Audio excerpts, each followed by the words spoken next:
Never used one of these before? Well, No, I was thinking it might be kind of interesting to have. there must be a reason why they make them. And I was thinking like how do you wash them? Does it come like right off always? Or? If you run them underneath the hot water right away, I think or you just maybe leave hard. it. You just leave it in the honey pot. So, how does everybody how do you use Ron? No, 13, class Good. 5, part B, the John Buchanan, 2015. I think I came out with a mild cold yesterday, but that was fine. So. Oh, good. I mean, good it's gone.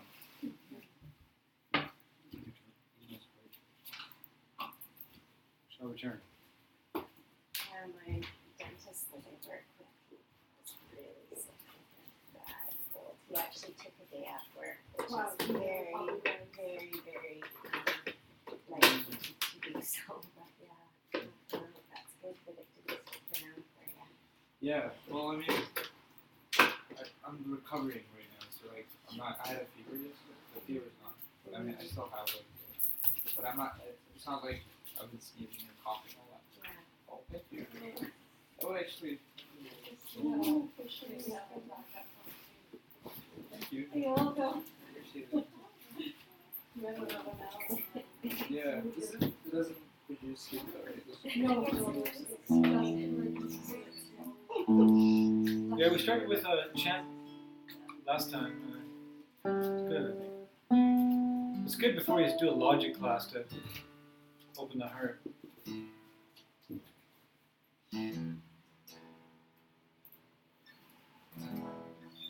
Oh. Disaster. Whoa. Oh. Did it spill? Yeah, well, that's okay. It's still just. Which one? There is pot that I Yeah, use. just right on the stove there. There's a couple. Oh, bummer. Right, It's funny, that's the third thing I've seen still today. Yeah, that'll work, sure. Within an hour. This was the third. Really? Oh, wow. Mine, somebody else's, and now this one. All is not lost. Sharon is here. The mess is going. The drink hasn't. It's only just a little bit out.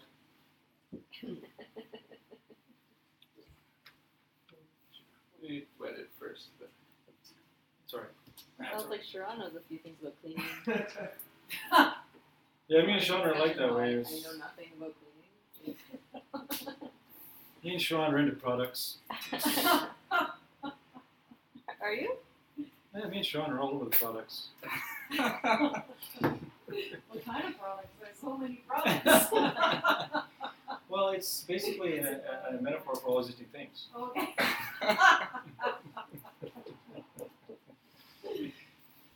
So basically what I'm saying is me and Sean, you know, we're into all existing things. You can't go wrong. Very, you can please you very easily. Just give me a product. Just a product. Produce things, you know, product.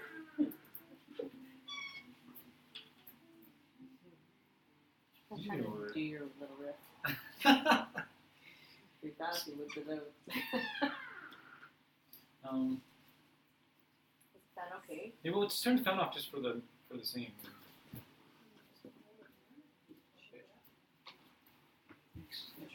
Bottom, the front, bottom. You sure?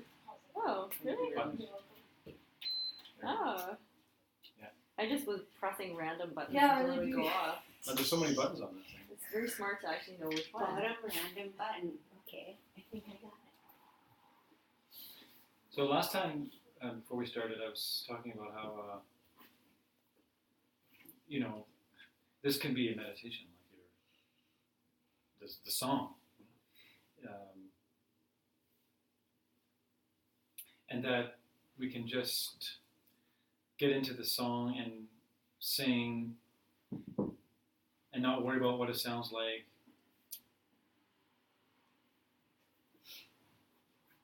So it can be a great meditation if we set it up that way, especially. So let's just do a short meditation that will lead us into the song, into some singing, that will help, hopefully will help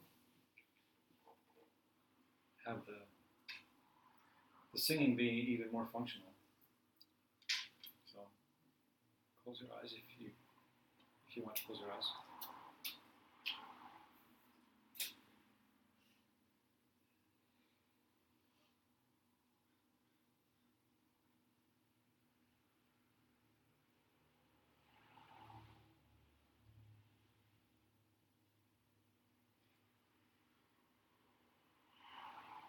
Visualize your inner body as being hollow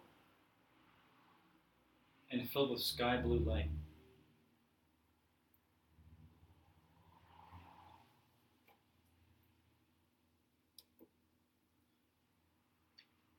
So you're replacing the concept of bones and flesh, blood, and all those things, and replacing that with the concept of seeing clear and expansive sky blue light into every corner, nook and cranny of your body, tips of the toes, top of the head, behind the knees, the legs, arms, everywhere.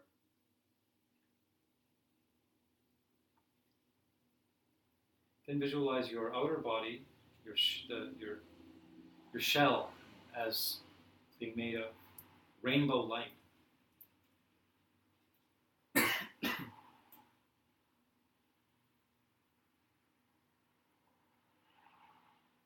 And that you are stunningly beautiful to look at.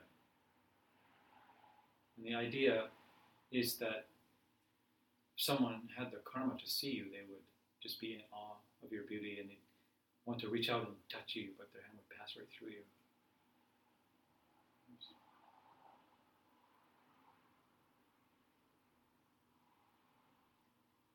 Then visualize or just notice your Ajna chakra. And you can see it like a pinpoint of light, the size of the head of a pin, between your eyebrows, back a little bit.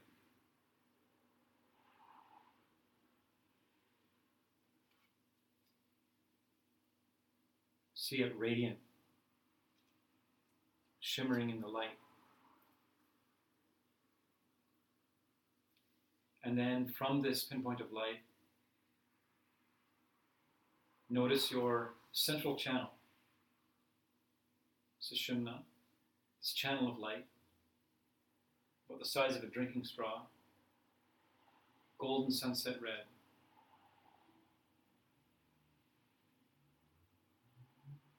You may notice it's a different color. Maybe you see something different. What's important is that the mind goes there. This tube of light starts at the Ajna chakra, curls up and around the inside of where your skull used to be and down. You can visualize it replacing your spine, what your spine used to be, coming down to the bottom of that, where your spine used to be, and curling up at the bottom.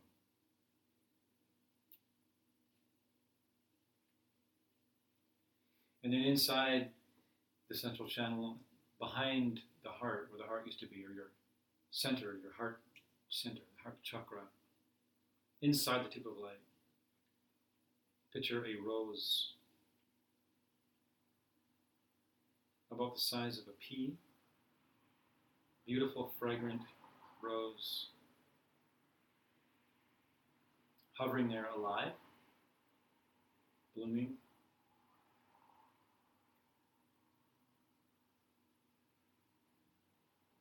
This represents your compassion.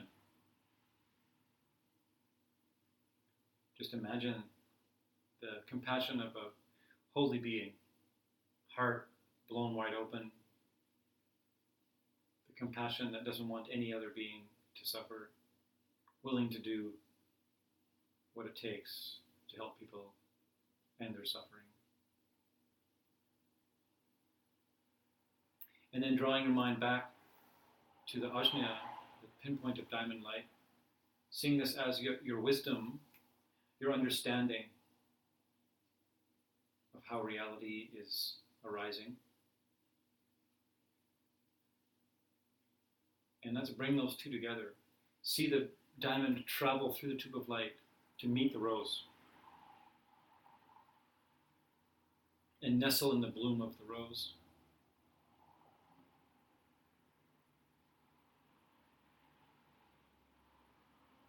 And now you have wisdom and compassion at your heart.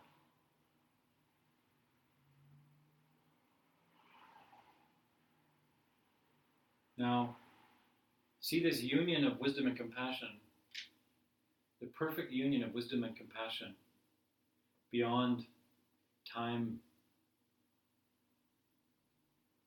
beginningless wisdom, beginningless compassion. In a single instant, it turns into your Lama. And your Lama is now at your heart. And they are the perfect union of wisdom and compassion.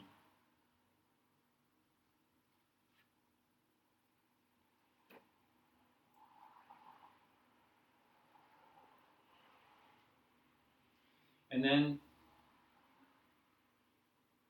see them rise up through the central channel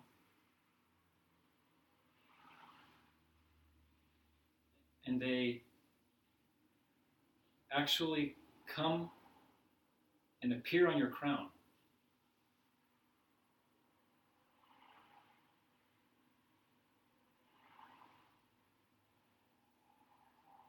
And then they float in the air to turn and look at you. You feel their wisdom, you feel their love, you feel their compassion for you, this timeless connection, this mysterious connection that you can't even say what it is.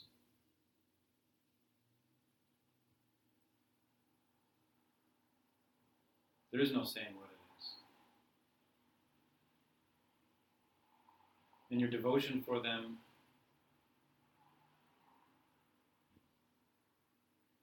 is strong. Your gratitude for them is strong.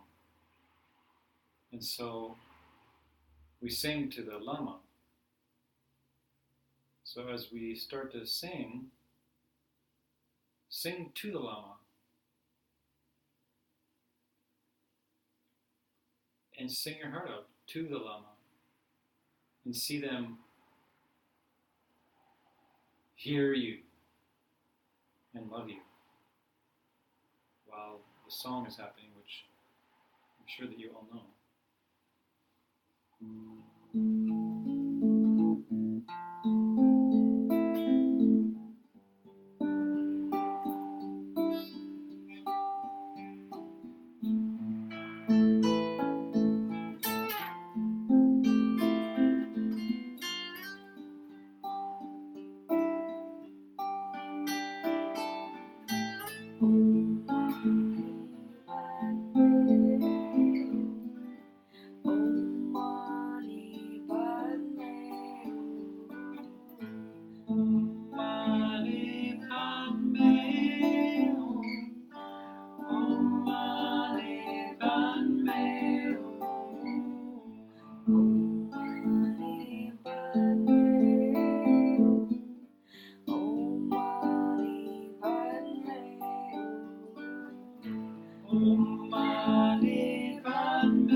So just stay with your eyes closed for a bit and feel the result.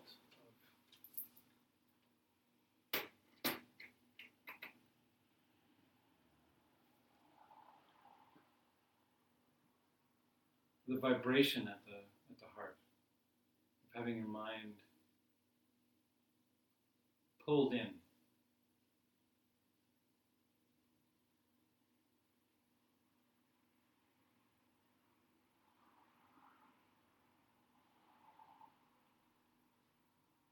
Can you sense the subtle difference between how you're experiencing sights and sounds? Maybe it's a little sweeter.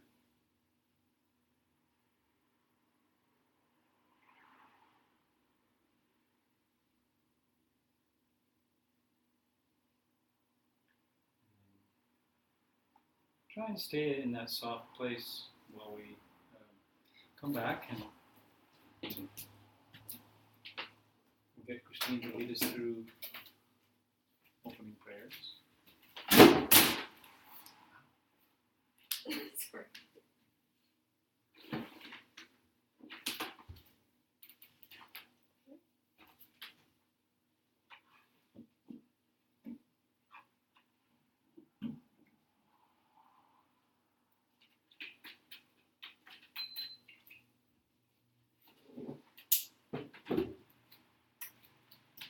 Sashi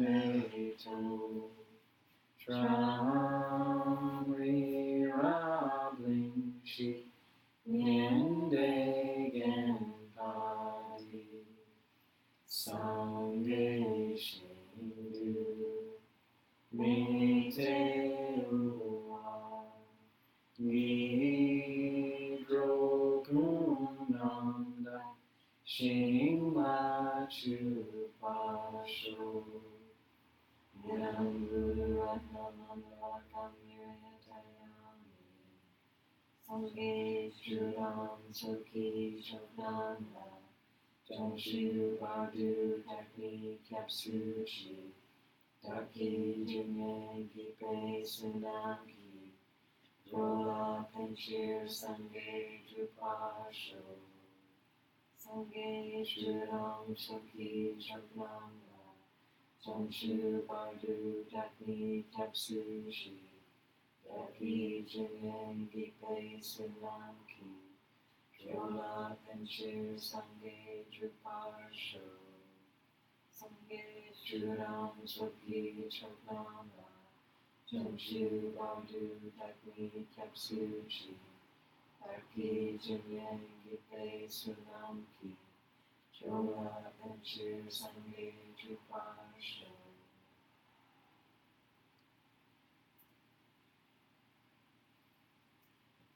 Welcome back, Marge. So we're kind of, well, we are in the middle of class 5. And so last class we were talking about the 5 heaps. We were talking about subjects and objects. And just for Marge's sake, Marge, do you know what the 5 heaps are?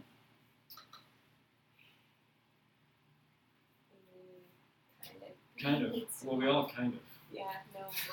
I remember them from a while Yeah. back, but Well, let's refresh Marge's memory on the 5 heaps. What are the 5 heaps? Maybe I'm confusing two things. Was there the internal and the external, or that's Well, something else? no, that was a part of one of them. Oh. That was the way of dividing up the one that's usually mentioned first. Okay. The heap of Just all things. Like the heap of all things. objects. The biggest pile of all. Well, you're kind of onto it though. That heap of form, right? Form. Yeah, right. Heap of form. So that's like our. It's and like Sean was saying, there's there's the inner, it's like the physical reality, right? And then there's inner physical reality and outer physical reality. And yeah, there was, I know there was some confusion, or not maybe confusion in last class, but it's a radical idea when you start thinking about the form body, the heap of form, especially, because the reason why we're talking about the 5 heaps in this, especially in a logic class, is because these 5 heaps, they're supposed to be all the things that we are, all the elements of reality are in these 5 heaps. And there isn't anything that's outside of these 5 heaps. And so we'll just quickly go for Marge. We got the heap of form, right? Feelings, the heap of feelings, the heap of discrimination, Other factors. consciousness, and all other factors. And I remember hearing about it when I first started studying this stuff, and it gets clearer and clearer as the years go by why they talk about them. But why do they give feelings and discrimination their own separate heap? And when they say heap, they mean a large collection of things with many parts. So our heap of form, the thing that all the physical things that make up our reality, which is a huge pile. So it's a big heap. It's a mountain. We should be more like mountains. We should be calling them like mountains, the 5 mountains. Right? And there's inner and there's outer. And depending on which school you're in, if you remember from last class, what does the largest school, what do they say is outer form? How far away from your body, right, is outer form? Pardon? Anything in the universe is outer. Is that Well, then you would be included then. right? So beyond your Well, they say in the logic school, right, and as soon as, like you say, your hair, the outer edge of your hair, like how far away, when can you stop feeling someone touch your hair? Or like at the tip of your fingernails, when can you stop feeling someone touch the tip of your fingernails? As soon as you lose sensation, physical sensation at the end of your limb or body, wherever that is, they say that is like the line that then begins your outer form. So, the wall. Like, another way of putting it is anything that's in your reality that if someone broke it, you wouldn't feel it. If someone did something to it, your body wouldn't feel it. But that, and it's an important form, an important heat, because we relate to ourselves. Our identity, how we identify with ourselves and know ourselves, is largely related to the physical world. Where we were born, my name, my physical body, how I look, how the people in my world look, how the people at my work look, what my job is, like all the physical things about my job, and they say that that's also part of you. And it's very cool to think about it, because how is it not part of you, right? If anything that you look at, you're relating to, the way that you relate to it, the way that you label it, and how you feel about it, and your perception of it, then how can you separate that from yourself? Anything in physical reality that you happen to perceive, how can you say that that's not me? In an ultimate sense. How can you say that's not me? When you're giving it its whole identity. You're responsible for it. You're responsible for its identity. Is that? That's not logic school though. Reasoning. No, that's mainly Majjhimika says that. But even in the logic schools, they do say but they say it in a different way. They say it more like because it's how we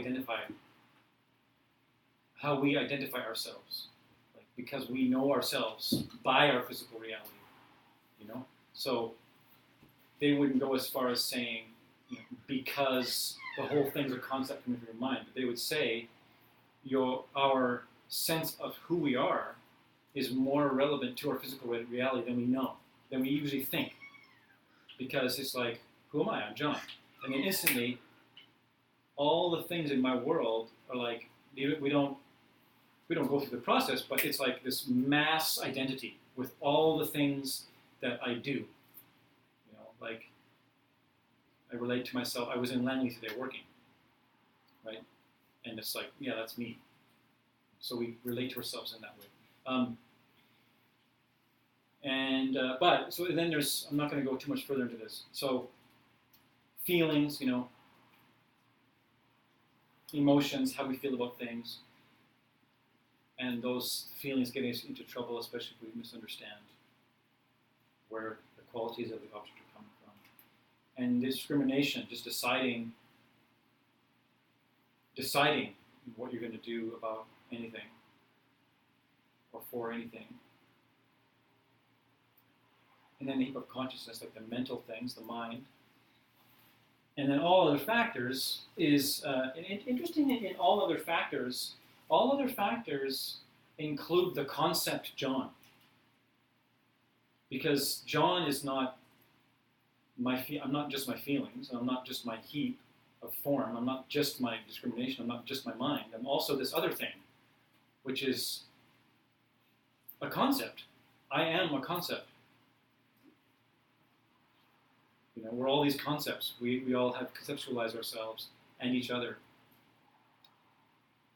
So anything that's not under the category of form, feelings specifically, discrimination specifically, consciousness specifically, falls into all the other factors.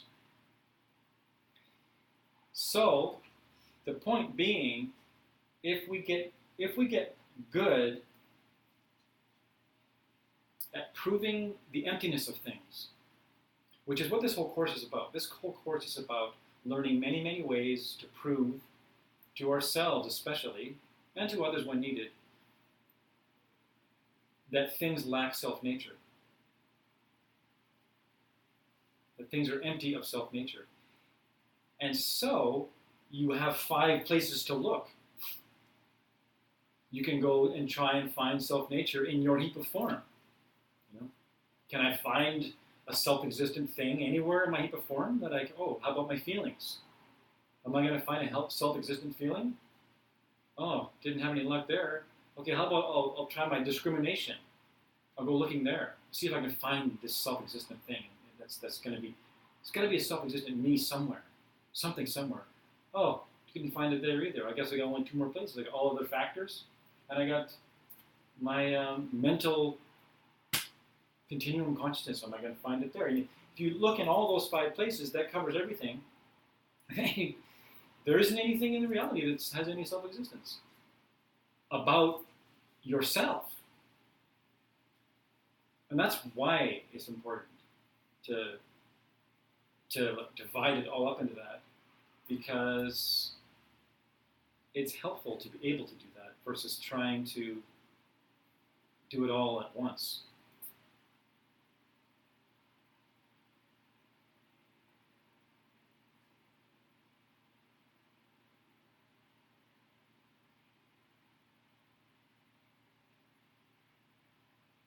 So we talked about what an object was last time, and then we took a break and started debating.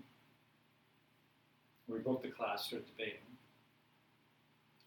And so, no one in the universe can tell me what an object is. The definition of an object.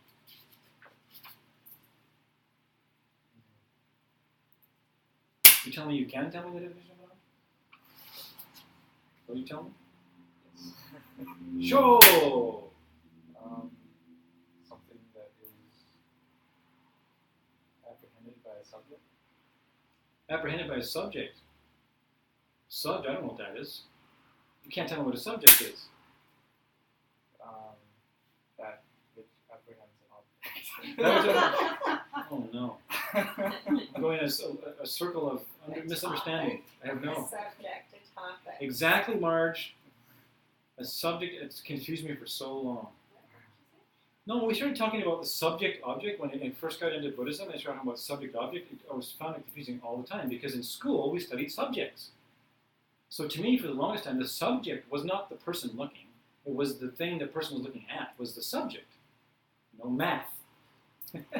Right? Biology. We're studying biology. That's the subject. So I had a hard time with that. I kept going. Which is good for them. It's healthy. But anyways, Sharon is being very smarty pants, and he's given us all the right answers, except we haven't really talked about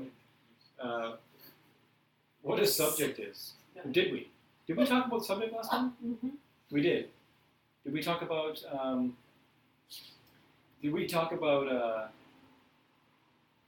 What can be a subject? Did we talk about the mental? Oh, we did. We did. I knew it. Okay.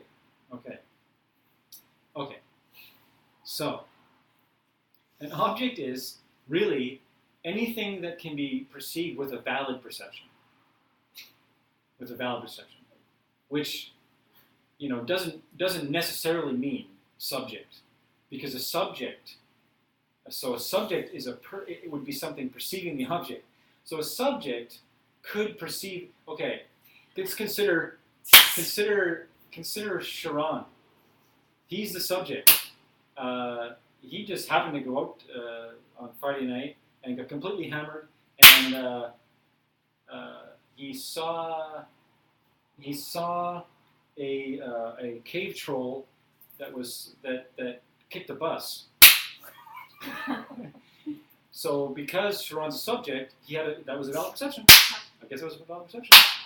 It was so valid perception because the definition of a subject is anything that perceives an object. That was an object. Talk about Drew. You're saying no. No. Oh, so you're saying that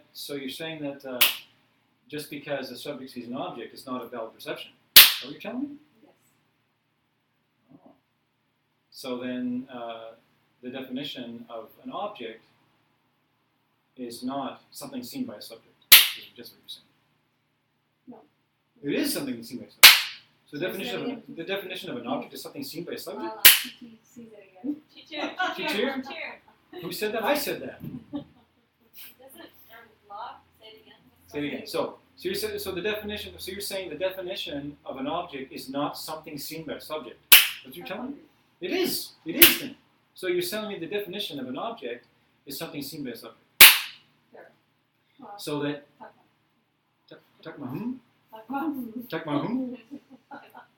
okay. So that what you're saying then is it's impossible for Sharon to be drunk.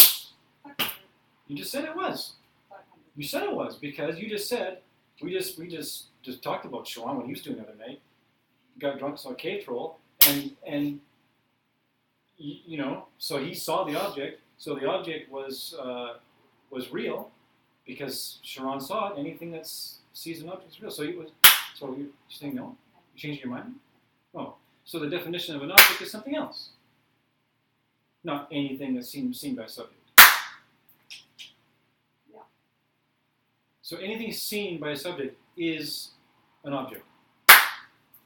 In Buddhist terms.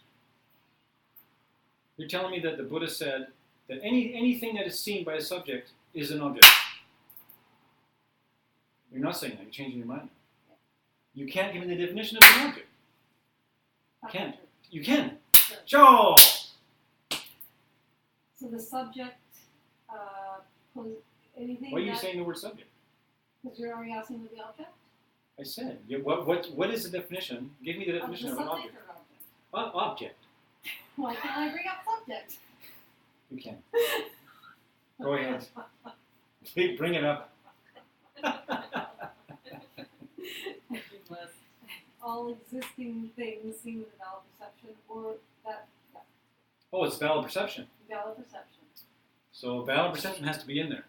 So in order to fit the Buddhist definition of something that's an object, which is also a synonym for all existing things, it has to be seen with a valid perception.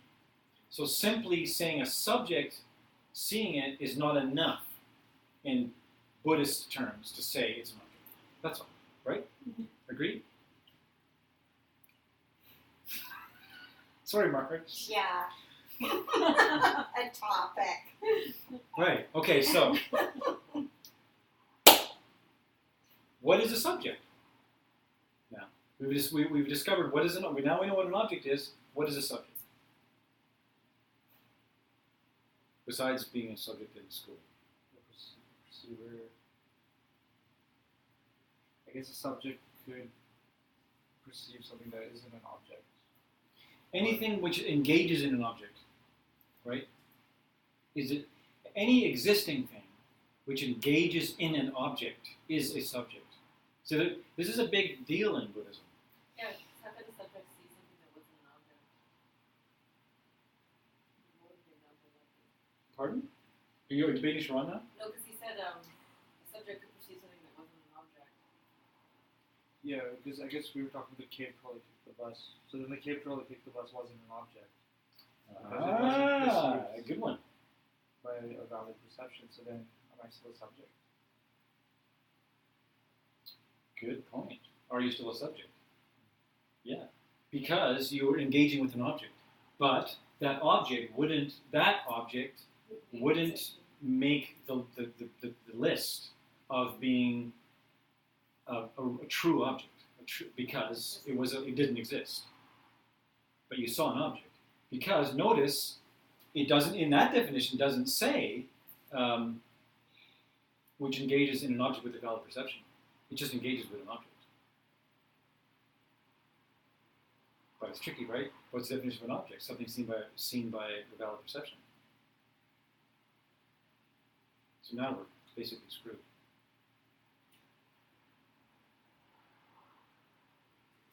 Any existing thing which engages in an object is the definition of a subject. So really, it's just to divide the line between subject and object. And can you divide that? Now we're in trouble. How do you divide subject and object?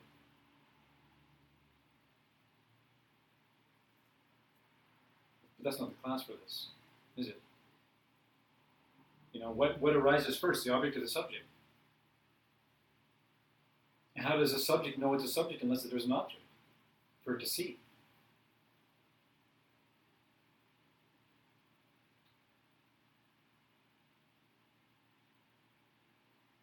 So that's an awesome debate. We should debate that. Debate that definition someday. Maybe even today.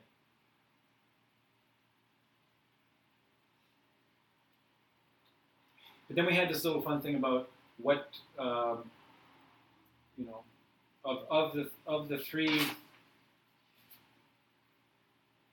categories of changing things, which were what? What are the three categories of changing things? You mean like the synonyms or like No, not synonyms. The categories, like what? Mental, physical, yeah. neither mental or physical? That's right. Mental things, mental changing things, physical changing things, and things that are neither mental nor physical, but exist. What would that be? Give me an example of something that's not mental, not physical, but is an existing thing. The concept. Yeah, that's typically what they call a person. A person, because a person isn't just a physical thing, nor are they a mental thing, because everyone has a concept of Sharon, a concept of Marge.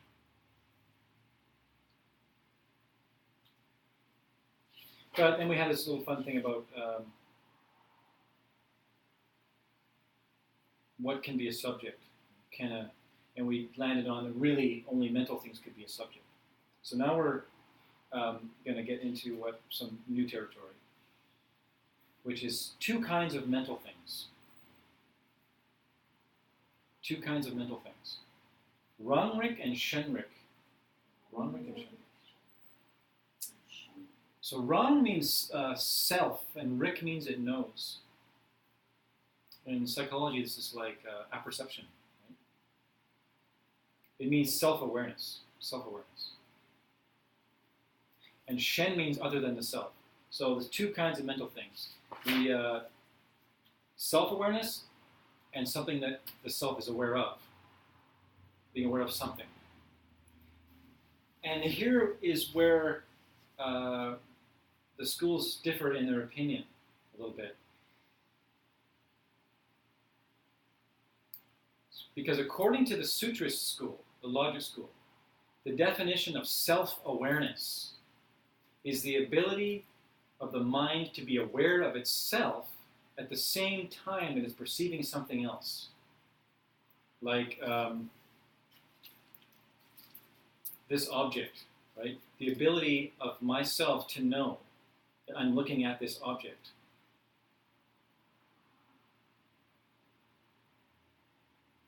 This honey spoon,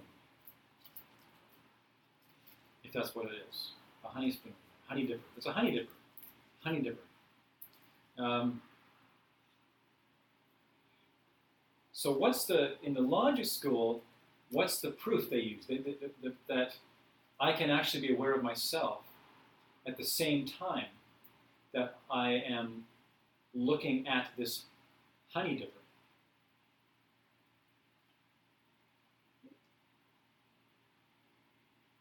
Is that where they say they've got that little separate part that's back there watching? No, that's something else. Okay. This is what they say, well, because tomorrow I can look back and remember the honey dipper, that I was holding a honey dipper. And that proves that I was there. That's their proof. Which holds water for the logic school, but it doesn't according to Master Shantideva. So Master Shantideva, or in the highest Madhyamika school, highest middle way school, they say that the mind cannot be aware of two objects at the same time. This is a very cool concept. They say, okay, yeah, no problem. Sure, we get it. You were there, you were aware of the honey dipper, fine. But that doesn't mean that you're aware of it at the same time. Because according to even Abhidharmakosha, we're always like a millisecond behind what's happening. And that it's,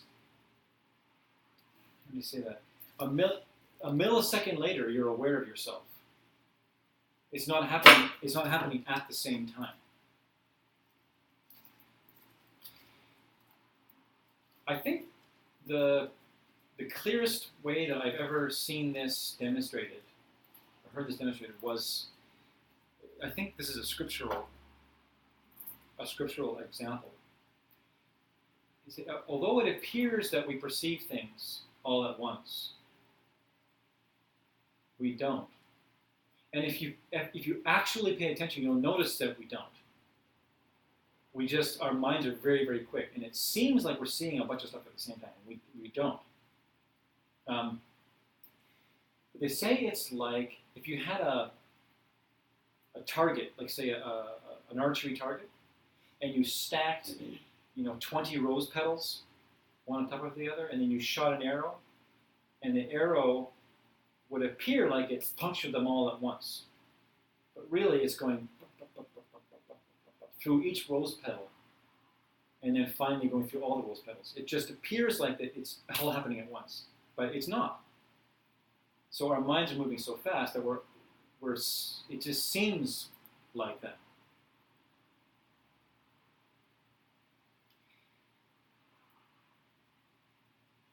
Which is an important concept if you're studying the lack of self-nature to things and how the mind perceives things and how we perceive things. And to get really into the nitty-gritty of this, you pretty much have to go into meditation and think about these things. Or simply sit in a meditative state and just look and try and hear everything at once. That's a great meditation. You just sit Let's all just try it. Try and hear all the sounds at once.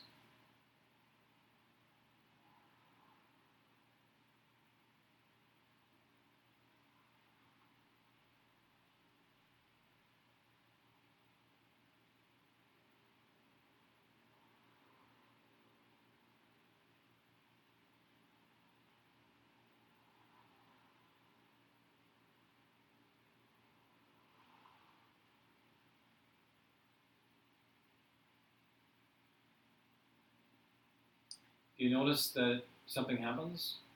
Your body, do you feel that in your body? Something happened? Did you have a different feeling in your body? Maybe you did, maybe you didn't. But did you notice the mind going, right?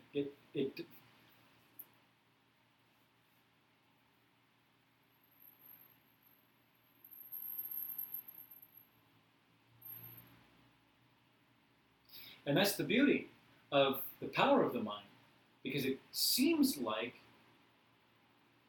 it's doing it all at once, but really it's not. And so you can take the power, like what if you took the power that the mind has for itself, the capacity of the mind to do that, and then just chose to focus on one object instead of what it takes to perceive all of reality. So then you go into meditation and you choose one thing and you bring the power of your mind to focus onto one thing, like a concept. Like where is this honey dipper, if that is indeed what it is? And then forget about everything else for a while and bring the whole power of your mind onto that. That will change your whole life. So, it's no big deal, but the sutrists believe that it happens at the same time. Higher schools say no, it doesn't, that's impossible. But it's a deduction, they say. And we're going to talk about that in a second, what deduction means.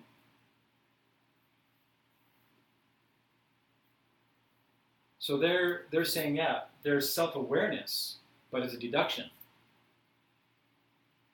It's a concept. It's a conceptualization of a self. And then Shenrik is the awareness of something else. Just like, I'm aware of this. Shenrik. I'm having a Shenrik. I'm aware of this.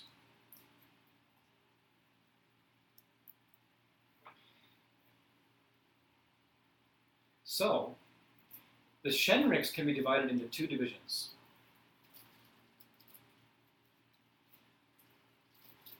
Awareness of something else can be divided into two divisions. The main mind, say Sem, main mind, and then Semjung, which is mental functions. So main mind and mental functions. So now we're leaving self-awareness of the mind behind, and we're moving on to awareness of other things. We're into other kinds of mental events. So main mind means like your primary mind. The mind itself, which is a topic we can talk about that for days. Just the mind itself is just unbelievable. Yeah, I mean, there have been volumes and volumes of scripture and commentaries on the nature of the mind. And Semjong means all the mental functions of the mind, like feeling, discrimination, like the attention, the ability to have attention. That's a mental function in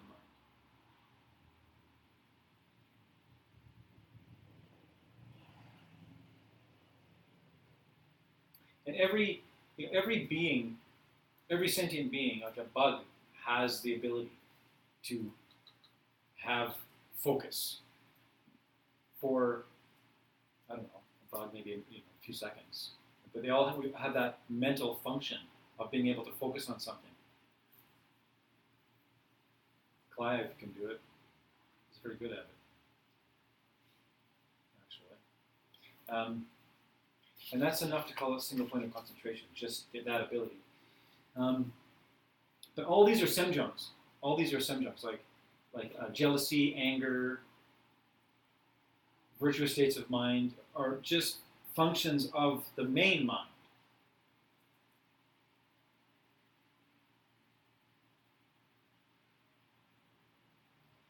And the other way to divide mental things into two are valid perceptions and non-valid perceptions.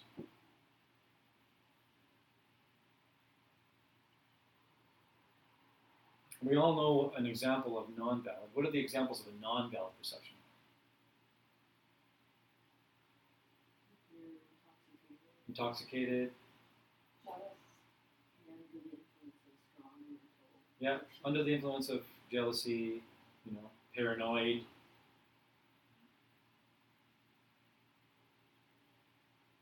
Just want to have a question. Yeah. I want to make sure I understand it right. So these mental events in the main mind are not the self. They're not part of self-awareness.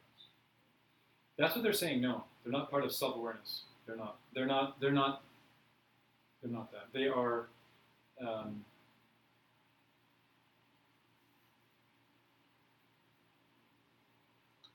They are. But you could argue that, right?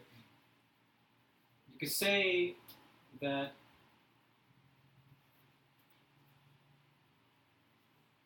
it's really tricky. It's like all the mental functions, like joy, desire, anger, anything, hunger, are all like functions of the main mind. And you put all those together at any moment, and therein lies a concept that is a self.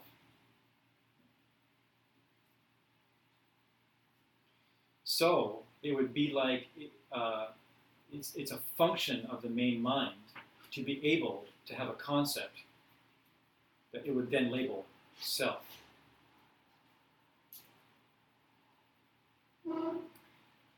Which is important because, the sutras say that happens at the same time. This is where you start to understand how it can't really be happening at the same time. Because how could a knife cut itself? Like that.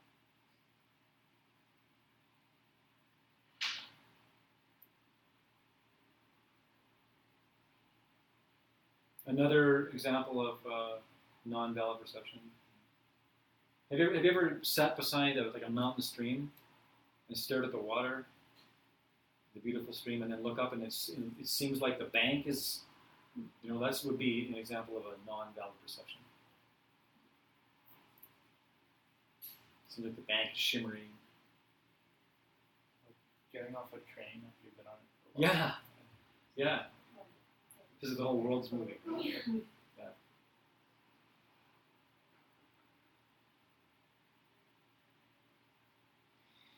So, how about valid perception? What is a definition of a valid perception now? Here we go. The definition of a valid perception. Very famous. What is the definition of a tsema, a valid perception? A fresh, unerring perception. A fresh, unerring perception. In this school, they have to put the word in fresh. A fresh, unerring perception. Why do you think that they would have to put the word fresh into that definition? Something have to do with the awareness of itself, that it was going back and remembering that they saw the honey dipper the day before. Yeah. So It's not fresh. the memory, yeah, exactly. So in this school, memory is not a valid perception in the logic school. But in the Madhyamika school, memory is a valid perception. So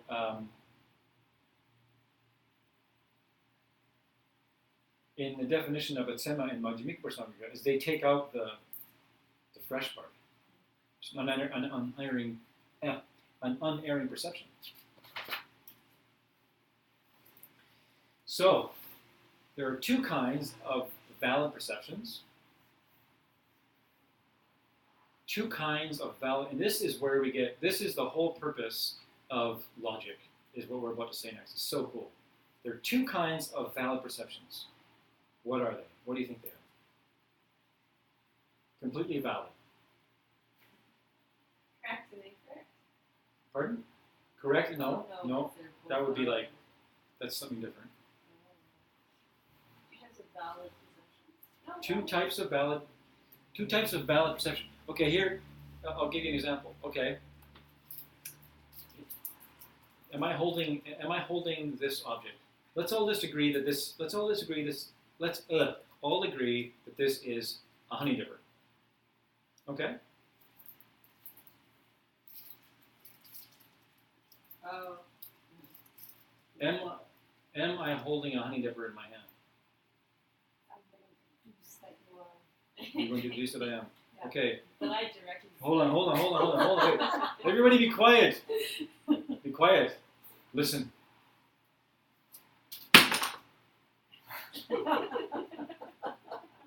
Am I still holding a honey dipper? No. How do you know? I'm going to deduce it again. Did you have a direct perception of me dropping the honey dipper?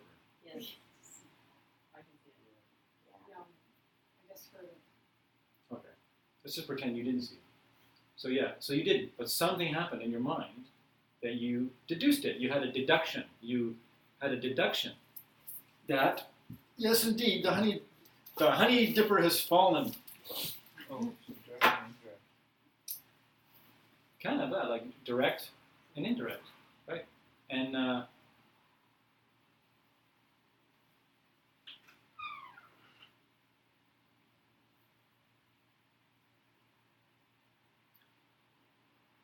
some also called like conceptual perception, right? And there are three kinds. There are three kinds of, and they call them JPAC, right? So I say nungsum. Nungsum is a direct perception. Like we all looking at this, we're having a direct perception of this object. So they don't involve some kind of conceptualization. So that- Pardon? No, like you don't have to. Like I hold this up, and you don't have to go through a like conceptual process. You just like you're looking right at the thing. That's like a direct perception. Yeah. Like when we talk about, the path of preparation.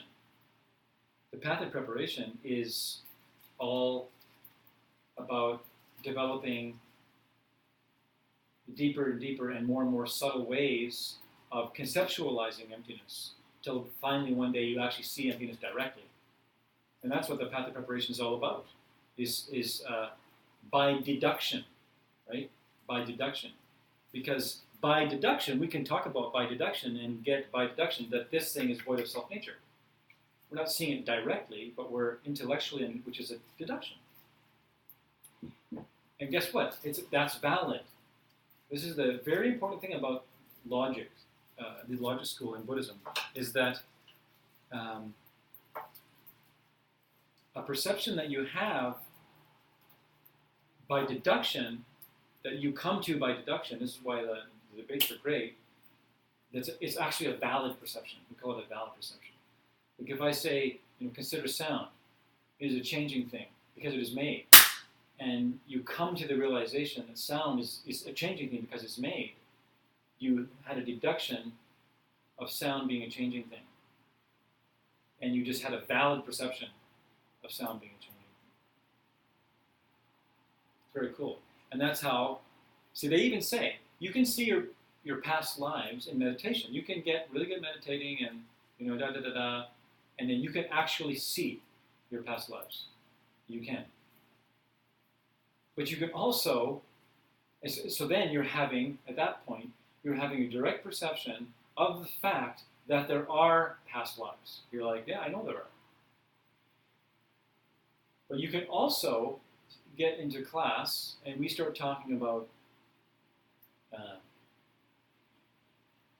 main material cause of mind and start talking about moments of consciousness and what's the cause of the first moment of consciousness or the one previous, and we can start talking like that, and then you can by deduction, see, oh, there must be past and future lives.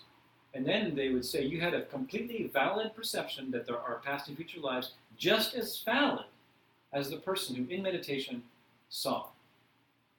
And that's cool. It's important.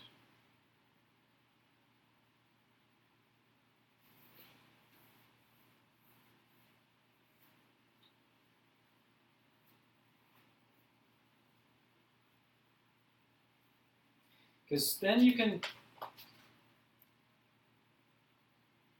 logic your way into really getting that what the Buddha said about suffering and that there's a way out of it is true, even if you don't know it directly, but you can logically prove it to yourself. So, what was I talking about? Yeah, so there's 3 kinds of JPEGs. It's 3 kinds of conceptual perception. One is deduction. We just did deduction. That was deduction. The next one is called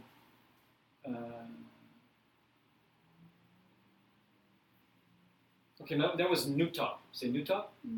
That was deductive conceptual perception. The next one here is called Drakpa, which means by mutual convention. So that is, okay, by the agreement of all the people who know that word or world. Like, for instance, you conceive of something, but not directly. There's some conceptualization involved. Like if I said, what's a good one? That people, if I say money doesn't grow on trees. Money doesn't grow on trees. Your mind conceptualizes something, conceptualizes an idea. And because it's kind of a common idea, if you say that, well, money doesn't grow on trees in a room, your mind isn't seeing money growing from tree limbs. Your mind is going, oh yeah, you got to earn your money. You got to earn your money. And that's an example of a common accepted thing that you can come to a conceptual perception. The scriptural example is the rabbit's house. Like in Asia, they say the rabbit's house is full, which for us would be the man in the moon. So in Asia, when they look up at the moon, they see a rabbit. They don't see a man's face. Has anyone seen the rabbit? You seen the rabbit? I have yet to see the rabbit. That's because I grew up in India, so. Okay, well, there you go. Awesome. Yeah. Yeah, and then I've also heard it said if you do see the rabbit, you'll never see the man again. You'll always see the rabbit. And try as I may, I haven't seen the rabbit yet. You see a man though? Pardon? You can see a man. Man in the moon? Big face, yeah, sure. You don't see a man in the moon? What do you see up there? I just see. You just see a moon? Yeah. So nothing, nothing that looks like anything, just moon. I didn't know it was like literal that you're supposed to see a man. Well, I sure see it like a man's face in the moon. I saw it for the first time on Saturday. On Saturday? Really? That's cool. Was that after the cave troll? It was after the fireworks. After the fireworks. Oh, cool. Yeah. So that Tibetans or the Asians say the rabbit. So the rabbit's house is full. Then everyone understands. They have a deduction. They have a conceptualization of, oh, the moon is full. So that's another example of conceptual perception. There's one more. Say Yiche. Yiche JPEG. Yiche JPEG. So JPEG is a conceptual perception. Yiche means rational belief. So a valid perception. So I know some people in here know what this means. Because we've got deduction, we've got the, what do you call it? What did I just say? The agreed on conventional, right? So what's the third one? What's another way that we can have a conceptual realization or conceptual perception. Pardon? Relying on scriptural authority. Yeah, the famous thing is relying on scriptural authority. So basically, someone says something to you and you have a concept of it, and you believe them. And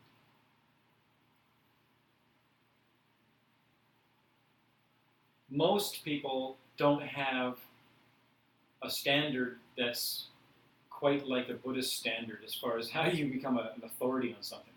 Right? Which, they're very, very sticky. Like, how do you know the Buddha? How do we know what the Buddha said is even true? That's actually ACI 15. And it's the last course of them all, and the rest are all review. What did the Buddha really mean? When was he being literal and when was he being figurative? And there's this whole process you go, like, how do we know that he is a being that cannot lie? When really, he told fibs all the time. And why did he? He'd say things like, what's the famous one? Kill your parents. Kill your mother and father. Obviously, he didn't mean kill your mother and father. He meant something else. What did he mean by that? Could be your two side channels. It could be just the attachment to them. When you're going tantra on them.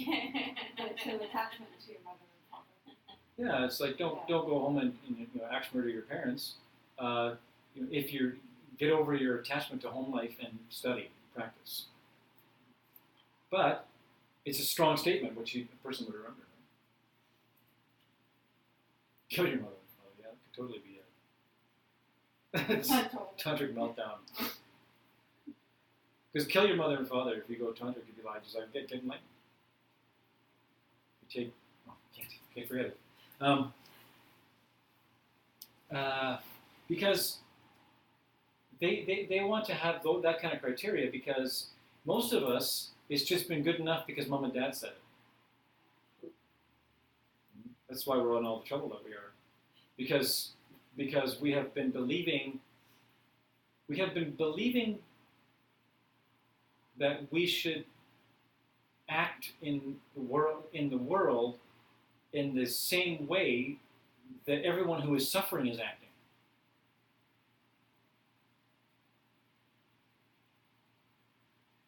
Here's the way to happiness. Right? You do all these things, you learn all these things, you go to school, you do this, you can make these ends meet, you do all this, and this is what you do. Oh? Is this what you do? Yes. Why? I don't know, just do it. It's what we do. Okay, Dad. Why should I listen to you, Dad? Just go do it. Right? Yes. I guess I'm going to listen to countless suffering beings about how to get happy. I guess I'm going to follow in line. And just do what everyone else is doing. Everyone else is suffering. I guess they must know something. I guess they must know something. I think, I think that's one of the karmas that humans can have, is believing that just because you don't know the truth that someone else does.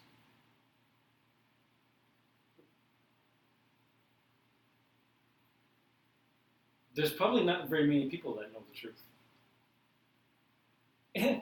And the people that know the truth are the only happy people around. The people that are permanently happy. All the time, nothing bothers them, they're just loving, they're loving people. They probably know something could be of some use. But so, for Buddhism, they go, okay, if we're going to listen to you, you better know what you're talking about. You got to fit all these criteria. You got to be a totally enlightened being if we're going to listen to what you say. And so, and that's what ACI 15 is all about, actually. Going through all these tests about what the person has said. Should I listen to you? And the Buddha even said it. The Buddha said, listen, don't believe what I say. Try it out for yourself, see if it fits your reality. Because if you do just believe the things that I say, because I'm saying it, because I'm just some guy in a robe saying it, then someone else will come into town in 2 weeks and they'll be telling you to drink poison to get to paradise, and they'll do that. It's very cool at church on Sunday. It was pretty cool. It was the most dharma sermon I've ever heard him give. He was talking about the two realities, and also talking about renunciation. But it was cool because he was saying how Jesus performed these miracles. And some boy provides him with a basket full of, with one fish and one loaf of bread, and Jesus just keeps pulling them out, or maybe he's not pulling them out. They just keep pulling out fish, and they feed thousands of people out of these two baskets of fish and bread. And the sermon was Jesus saying to one of the people, saying, you're not here because of what I am and what I can teach you. You're here because I gave you some food. You're here because of the free food. And he's saying, what do I need to do to convince you to really listen to me?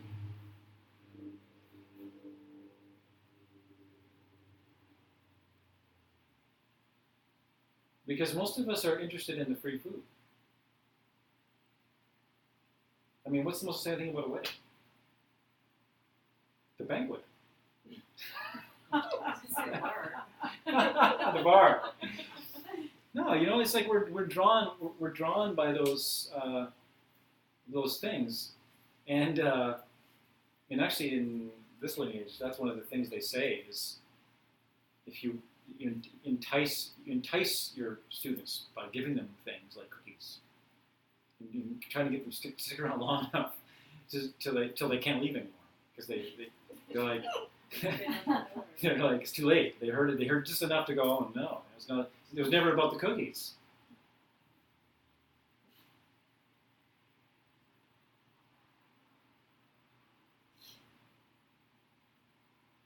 So we need to be careful who we take as authority, because God, it's so we can talk about karma and emptiness all day long.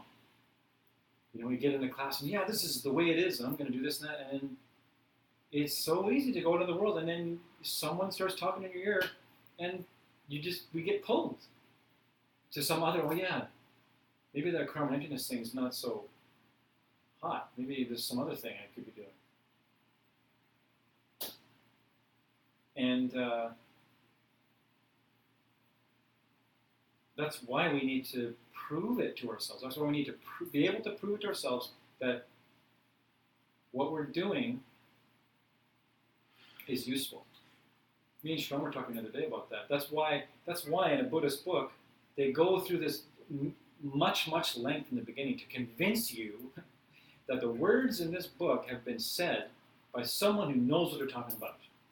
Someone who has made it to full-on happiness, and here's what you can do.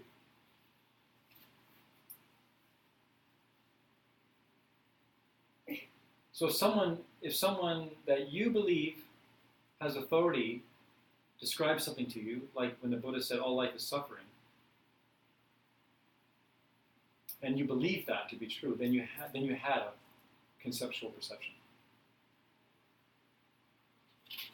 a valid conceptual perception.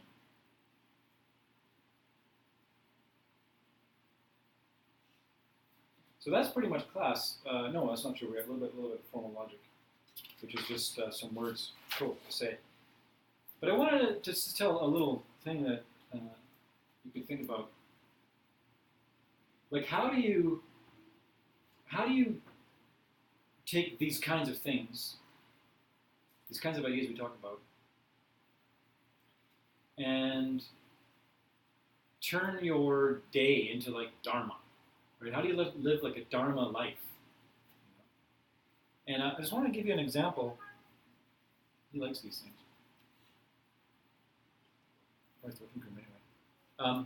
So the other day, there's an example of a way that you can do it. So I go to the Home Depot, and I need to get a certain kind of nail puller for this job I'm doing.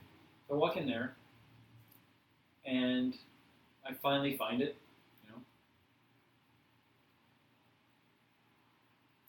First of all, you walk in the store and you think to yourself, I'm only going to be able to find this object if I have supplied others with things.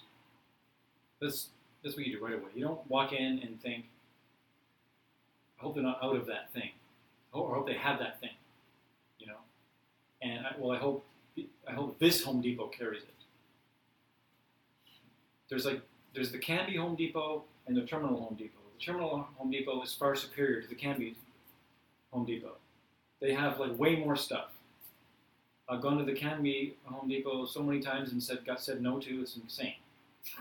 No, it's over at Terminal. I was okay. Why do I ever come here? So it's not like that. The world does not exist like that. So you walk in the door and you're thinking, okay, do I have the karma to get this thing or not? I don't know. So then you walk up. You're set up, okay?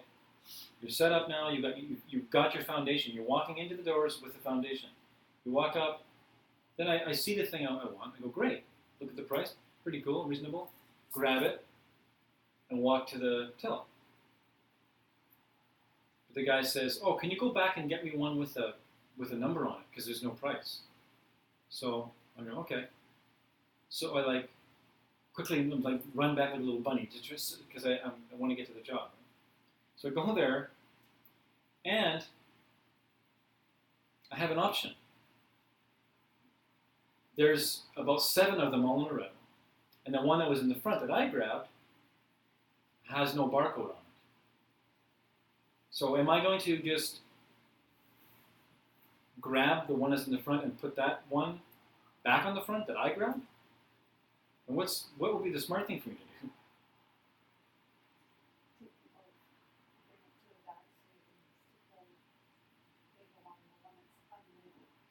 That would have been smarter than even what I did. Yeah. So what I did was, okay,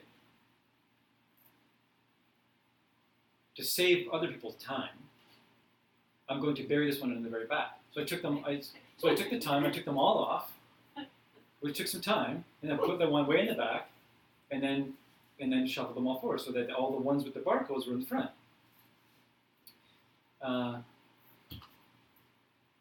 I didn't think of what you said until I was driving. I was like, well, I actually could have taken it to the. Christine would have done that.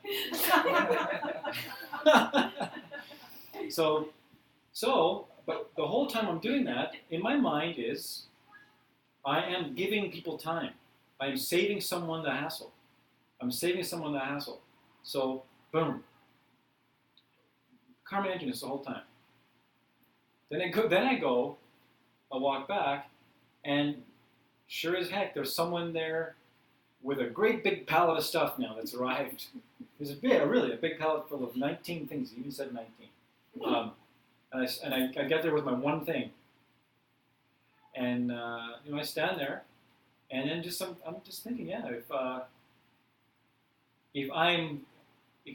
have the experience of being late or feeling like this is a pain in the bum because now I gotta wait, then why would I have the experience of suddenly being robbed of time?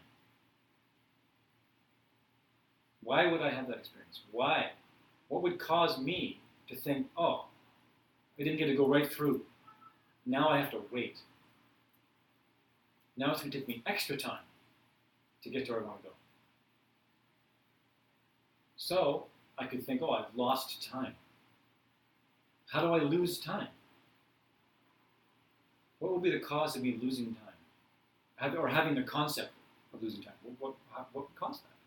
Is it the Home Depot's fault?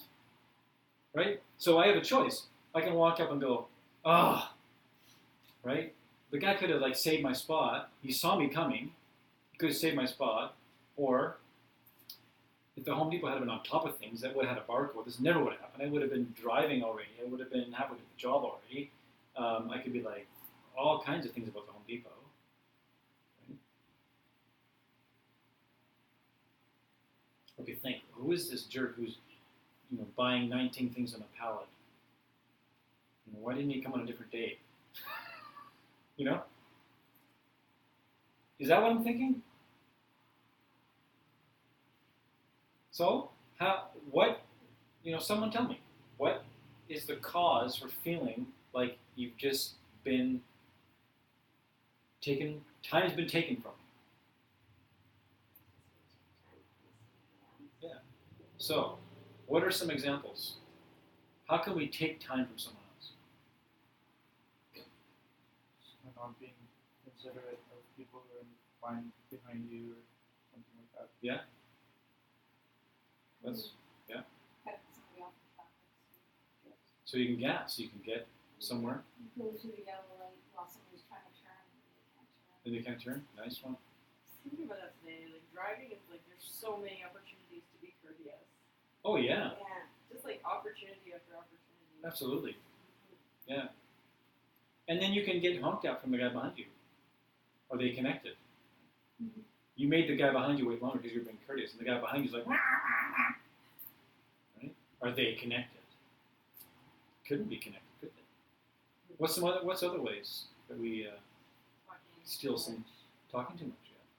Yeah. Here is one of the ones I think that is probably everyone knows this one. You start saying, "Okay, I gotta go," and the other person just keeps on talking. How many times have you done that? In your mind, somehow you know that they just want to hang up now, and something happens. You just keep on going, and then like they keep dropping hints, right? And like 10 minutes can go by, and then you're like, "Okay, I better let you go," and they're like, "Yeah, well, yeah, I guess so," or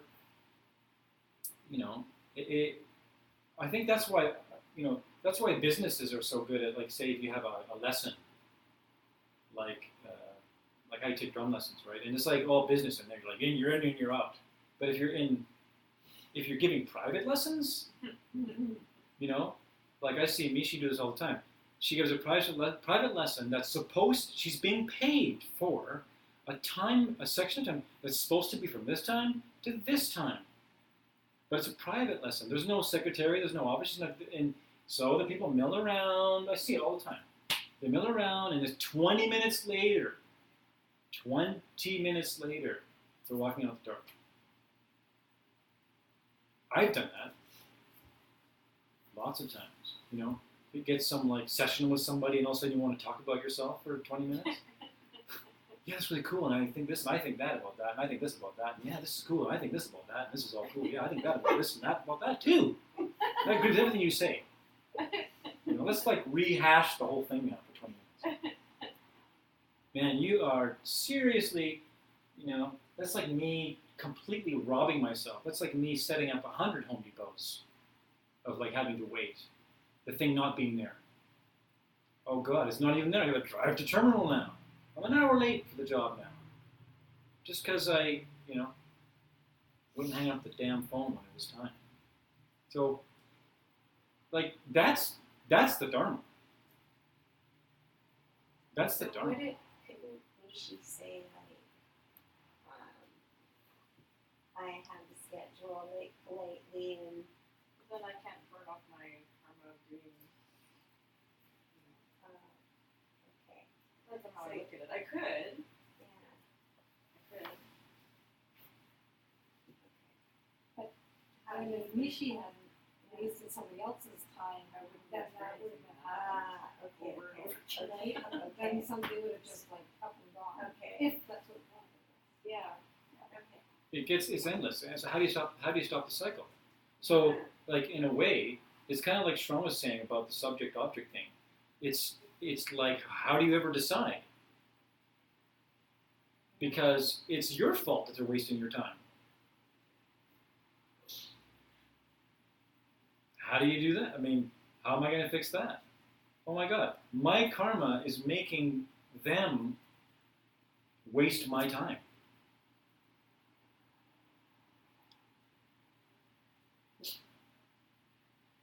It's really wild. It's really wild. If you think about it like that, it takes the mind to a whole other kind of place. What is going on around here? And sometimes it's very, very good to say, you need to go now. You need to go now. Okay, you guys, you need to stop talking now. And most people that go on, they know. They kind of know. When they're told, it just might take a few times. Because What people if don't you like had- silence. What if you had a client right after that? Well, that's a different story. It's better if you have a client And after. then you said, this is burning up. Or, in a very quite nice way, my next client is here. Well, yeah, and So the we and the wouldn't and the do that if no, they wouldn't do that. If the next client was sitting there politely on the chair waiting, yeah, maybe. yeah, maybe. Exactly, maybe. No one Maybe. knows. Yeah. Only the Buddha knows. Only the Buddha knows. Yeah. So our whole day, every day, is full of how to change reality, and it's all just a mental. It's all just a movement of the mind. It's all just a conscious shift of pulling ourselves back from blaming anyone and anything for our happiness or our pain, and figuring out how to do that, why to do that, and rejoice that you are doing that. Because then, a trip to the Home Depot is a trip to Buddhahood. You see? That's what it is. It's not a trip to the Home Depot. If it was a trip to the Home Depot from its own side, that's all it could be. It could never change into anything else. No, it's not a trip to the Home Depot. It's a trip to Buddha Paradise.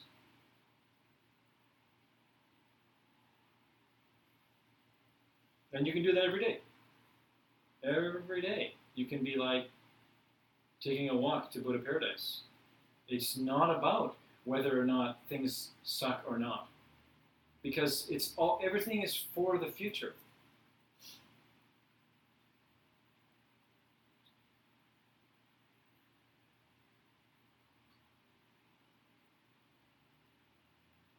It takes practice. It takes practice. So now we're going to talk a little bit about some responses. We talked about this quite a bit already, but let's just kind of do a debate form. We'll talk about some responses. We're going to talk about responses, possible responses from the defender. Okay. So nobody on the planet can give me the definition of a reason.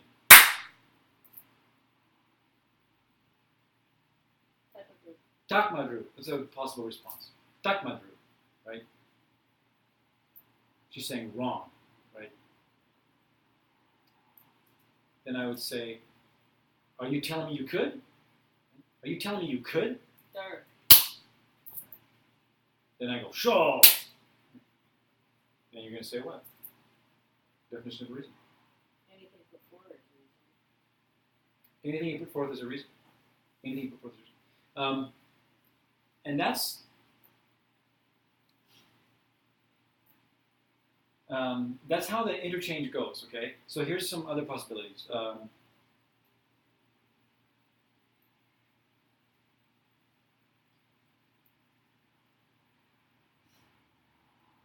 you don't really say, you're not supposed to say the dir, like dir, right? Unless it's to answer a specific sort of a volley. So, because dir, or meaning right, is not just saying I agree. It's saying like, yeah, what are you gonna do about it? It's like that. It has that kind of dir means like, yeah, that's what I said. What are you gonna do about it? Right? That's what it means, right? Where if I said, consider sound, it is a changing thing because it is made. You don't say dir to that. You just say, it is. It is. So because we're not doing Tibetan, in Tibetan they would just repeat the verb, Oh, right? so we just say this. Right? So a typical exchange where you say the dir would be like, I would say, nobody on earth can give me the definition. Okay, it's supposed to be a setup for a sarcastic statement, which this is beginning. Nobody on the earth could give me a definition of a reason, and then wrong. Chakmadru. Are you telling me somebody could give me a reason? Then you can say dir. You tell me somebody could give me a reason? Dir. Okay, sure. What is it? Anything put forth as a reason. And then there's supposed to be a confirmation, right? So that's the definition of a reason. And then you say dir, right? Yeah, dir. What are you going to do about it? So it's a reconfirmation of what the person has said, right? So the previous dir, I could have said it is. You could have said. Would you have said it's me? Like, is that the verb that you would say, like, it's me? It is. It is, right? Like There is, because it would be someone. there is, right? There is someone. Yeah. It's not too Yeah, there is, right? Okay, I say, like, what does it show? Anything put forth as a reason. And then, and I would say, so that's the definition of a reason? And then you're like, dir, yeah, that's what I said. What are you going to do about it? Dir. And that is supposed to be then the launching pad for what I'm supposed to come up with another statement, which is supposed to possibly trick the offender, right? Right? So dir, like dir, what do you want to do about it? And then I might say, oh yeah, so I guess anything put forth is a reason, is a good reason then, right? Right? Oh, is it But I didn't give you a reason, so you can't say Takmadrup at that point. Yes, You'd say Chichir. Who said that? Who said that? Right? So that's when the Chichir comes in. Right? Teacher means who said that? Chichir sometimes means why, but like why or who said that? Like why? Who said that? Chichir. When a person doesn't give a reason, Yeah. Chichir's like So I guess anything you put forth as a reason is a good reason, right? I guess that's true, right? Teacher. Chichir. Which means, who said that? I didn't say that. Who said that? And then I have to then come back with a different volley.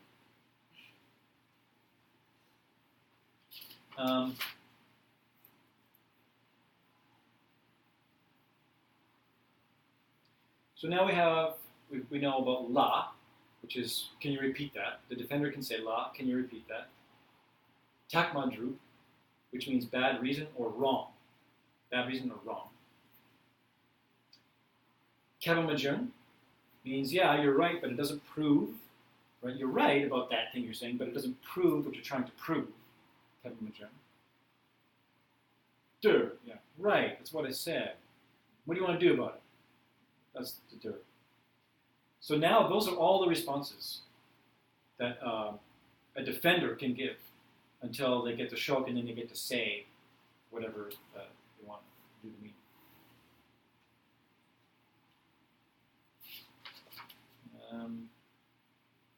We're still not quite done. Okay, we're going to wheel through this. It's only one page. Okay.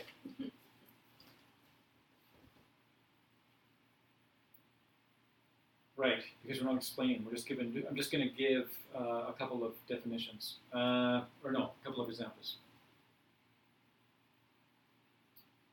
And just what's very cool, if you get it, if you stick to the confines of those 5 answers in debate, then you can get to the truth of anything. It may take a while, and it may be fun to get around it, but you can arrive to the truth of anything within the confines of those 5 answers. So there's 3 kinds of good reasons. Say Dre Tak Yanda. Dre Tak means a result or an effect. So that means a good reason that involves a result. A good reason that involves a result is one example of one of the 3 examples of good reason. And the classic example of a good reason which involves a result is consider a mountain pass covered with smoke. there must be a fire over there because there's a big cloud of smoke over there. That's a classic definition. That's a Coke classic definition. A Coke classic example. Because of the result of the smoke, then the fire must be there. So that's a good reason involving a result. And the reason why we're studying these things is to learn all the ways that we can prove emptiness. That's the whole point of doing the class. So for like an example of that with regards to emptiness would be like using a pen. Pardon? What would an example of that using the pen, like because an elephant wouldn't see this in the pen is the same is using a result. I would say, yeah. Because an elephant wouldn't write with it. That would be using a result. Sure. Even though the result hasn't happened yet. But you're still conceptualizing, or If you just like gave the pen to, Clyde, because Clyde's not writing with it. Like it's like the opposite. This is result, even though it's like a negative.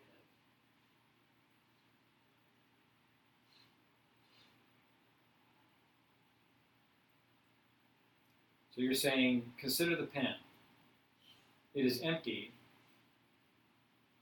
because consider the pen that Clyde is holding. Because he can't write with it, it's empty of being a pen. Yeah. Is that a result? Is that a proof involving a result? What's the result? The The fact that absence he of can't, writing. the absence of writing. Can we call the absence of writing a result? Sharon.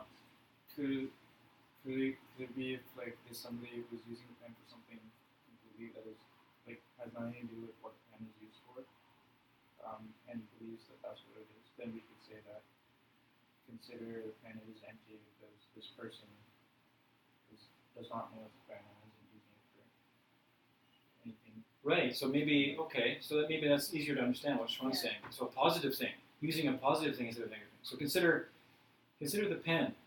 It is empty of being a pen because George is using it as an ice pick. So the result of George using it as an ice pick is proving the emptiness of the pen. A little bit easier to conceptualize than, right? Yeah, like this class is empty of being good because someone stormed up and ran away from it. Like an example of that.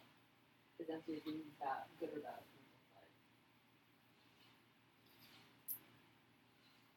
A good reason, right? Okay, let's consider the Dharma class. It wasn't very good because somebody walked out. Is that a good reason? But we're using a result. What's the definition of a good reason?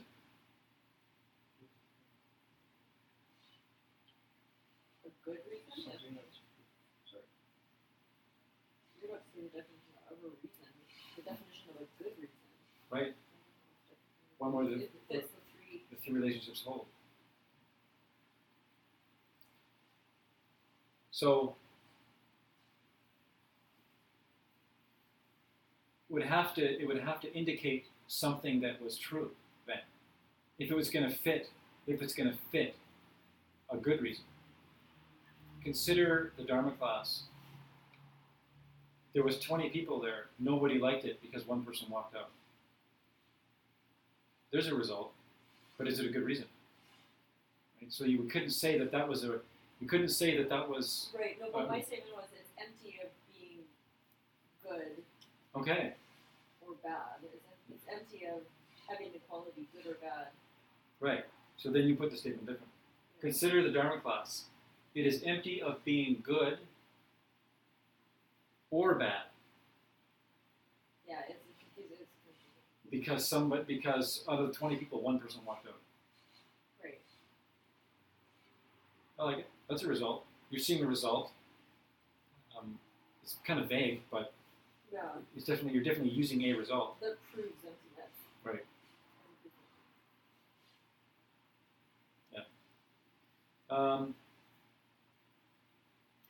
And then there's two more, but we just say what they are. We don't go over them. So say Yangshin Takyanda, a correct reason of nature. It's a correct reason based on some kind of nature, which we go over next class. And then 3, ma mikpe takyanda. So ma mikpe means the absence of something, and that's correct reasons that are used to prove the absence of something. So this is really cool. We're going to get into the really cool ways to prove the absence of something, which is all about what's we're all about here in this town. We want to prove the absence of things. And most proofs of emptiness fall in that category. Most proofs of emptiness are correct reasons that are used to prove the absence of something. Yeah. Because emptiness is simply a lack of something, so you need to learn how to prove that. All right, let's debate.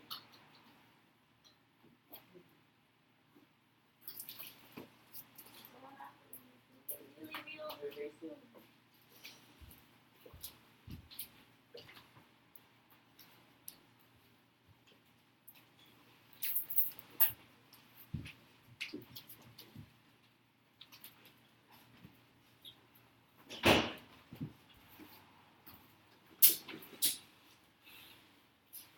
Shall we make a row? Mm-hmm. You, cat, shall be on your throne like elsewhere. Here, debate you. I noticed a few classes ago, the other cat was on top of a shelf. Yeah. Yeah. He was? Yeah. and Yeah. I was trying to figure out how he actually got up there. Like the top Who one? jumped from Yeah. the Jumped from the piano? piano. That's pretty. Yeah, that's why I put the lap up there. I don't like it. This cat can apparently really jump high. My sister, I don't know if it still has that cat, but could just like launch itself up onto the top of the fridge. No problem. Yeah, no problem. Tracy? Not mine. My hat, where I used to live, we used to have this cat named Baloo, who would like fence post like that, just like just be right and land on the fence post. Yeah, that's what, yeah. I mean, I didn't know that would be able to jump from the piano up there. Yeah. But I was like, I'd be worried if I tried to do something. I'd be worried about not being able to stop myself. Yeah. So, Crazy, right? Good thing you're not a Yeah, dad. this cat would launch itself up to something like maybe this high off the ground, the square post, 4x4 post, and sleep there all day, like this, and just completely sleep.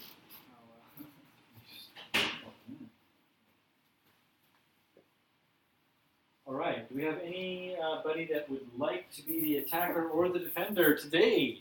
No.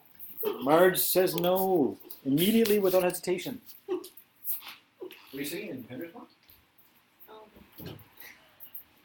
Typically, traditionally around these parts, the couch is the defender's Right. spot. Right. I should know that from last time. Carol's not here, so she can't boss us around today.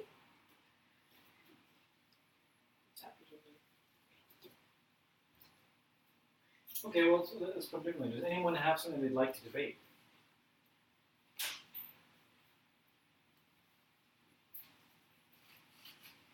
Christine's not here. Jamie, don't you? You want something? Do you have something you'd like to debate? Sure.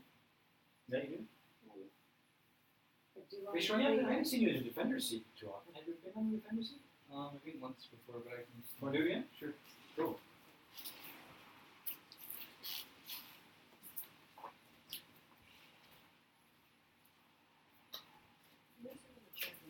Well, Does anybody else have like a burning one? I just like to play around with them.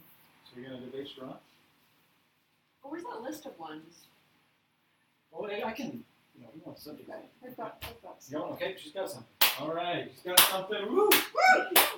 Mama. Mama.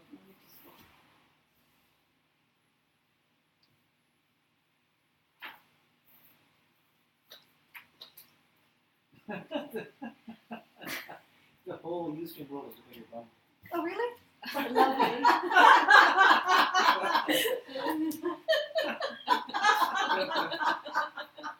And they probably didn't even know it was my bum. Wow. Now they're having a valid perception of bum. Before it was like black and black.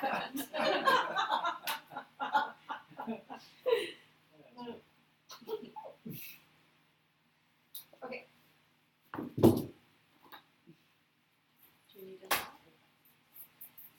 Do you need a Let's consider sound. I just want to start so I can say yes. You can want to bring these over? just give me a reason you said that. You can put it near there and You can put it right there. Oh no, because I'm right there.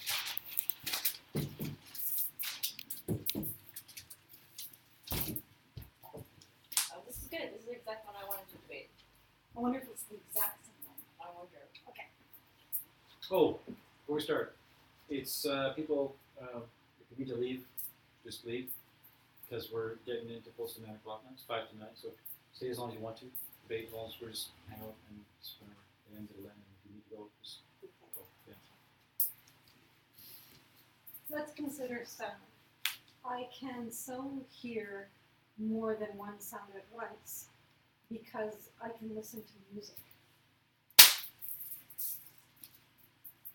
Yes. True.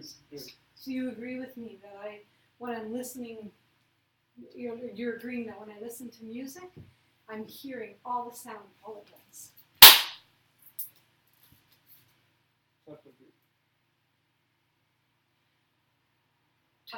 Didn't you just say that I can so hear sound all at once because I listen to music?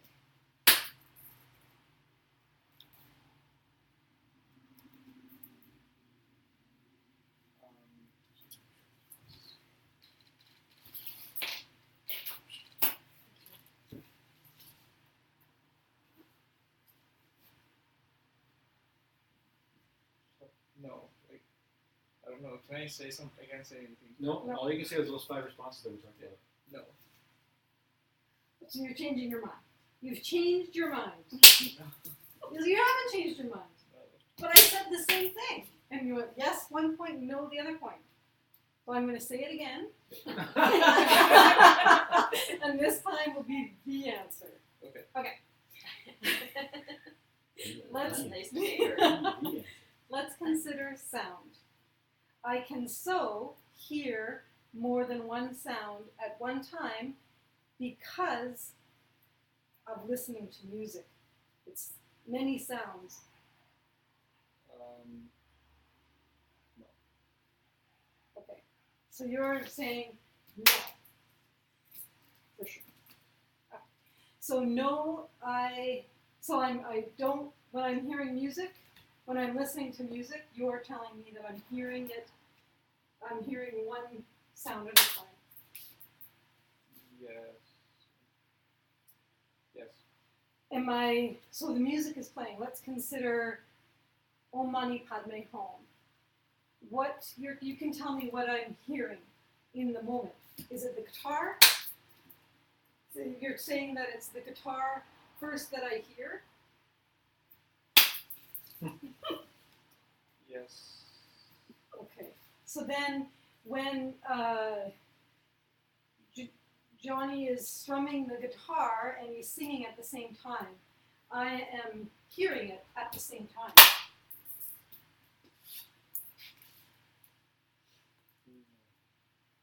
So you're telling me I'm not hearing the guitar and the voice at the same time. No. So if I go to the symphony and there are 52 instruments there, there's the tuba, there's the drums, there's the clarinet, there's the violin, the conductor brings up his hand, they go like this, and they all play at once. Are you telling me that I'm hearing each of those sounds individually?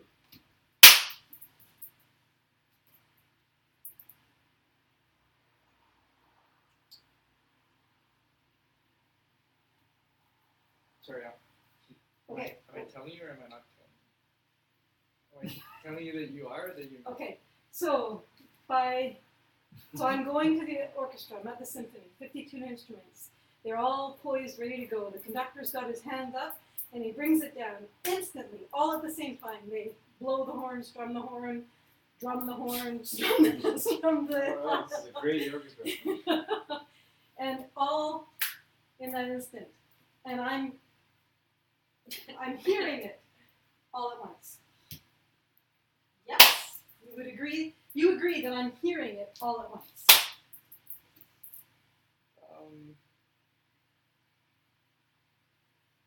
Yes. No.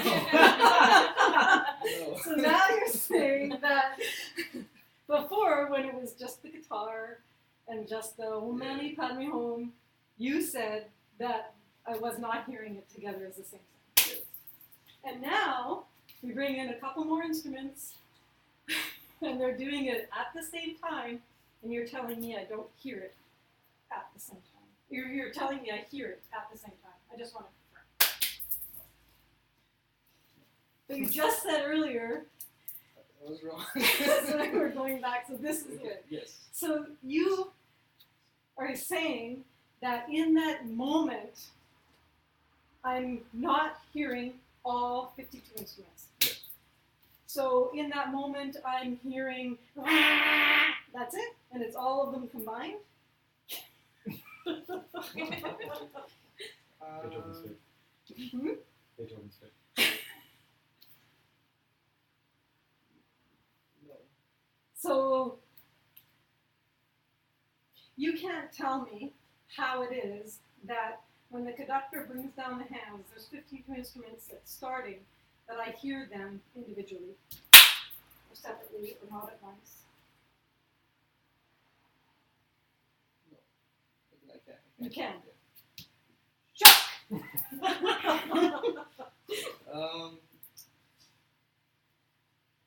So my interpretation of what we discussed today was that you're only able to attend to one thing at any instant, to one, I guess, of the instruments at any point in time. And so, see, but now, like, so because you can only attend, your mind only has the ability to attend to one, I guess, source of the perception at a point in time, then you can only perceive one of the instruments at Okay. I can only perceive one instrument. Which one is the one that I hear at that moment? You can't tell me. Yes, I can't tell you. You can't tell me. Okay, let's consider a moment. It consists of one note, because that's what the musicians are playing.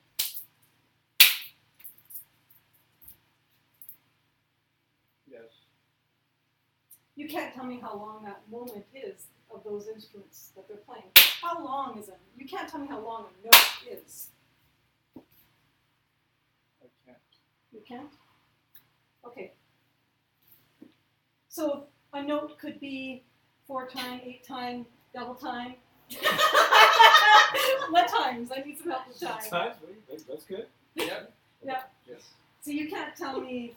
Let's take one of those. How long that note is? You can't tell me. If I was versed in Wait. music, sorry. You can't tell Yes. Yes. You can. I can't tell you. Shock. You're gonna get a beating after this. It's gonna take you aback. So I guess I'm not. So you're talking about a note. How long the note is. Yeah. How long is a note? So the note could be more than a moment long. Well, you said a moment is equivalent to a note, so I asked you how long is a note. You said you knew. I'm asking you how long is a moment? It's equivalent to a note. It could be equivalent to a note. What's that? It could be equivalent It could be. to a note. Okay. how long. You can't tell me how long that note is. No, I can't because I can't tell you how long the moment is. Or I don't know how long the moment Okay, so when the music instruments are playing, you can't tell me at what point do I actually hear the trombone over the violin, even though they're playing at the same time. Yes. You can. Sure. So I guess at like a very at an infinitesimal level of time, there is going to be one or the other that would play first, and so Awesome. the one that played first. You can tell me which one played first because you seem to know this.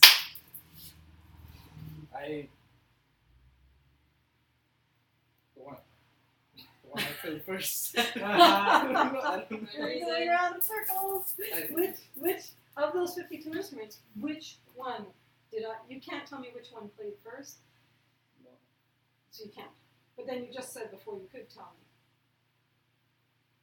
me. I can't personally tell you. No. Okay. So we agree that the instruments that they're playing all at different times. Yes. And you can't tell me how it is that I'm not hearing them all at once. I can. You can. Shock!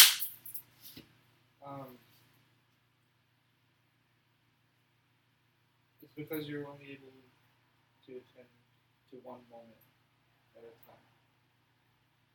And at any moment,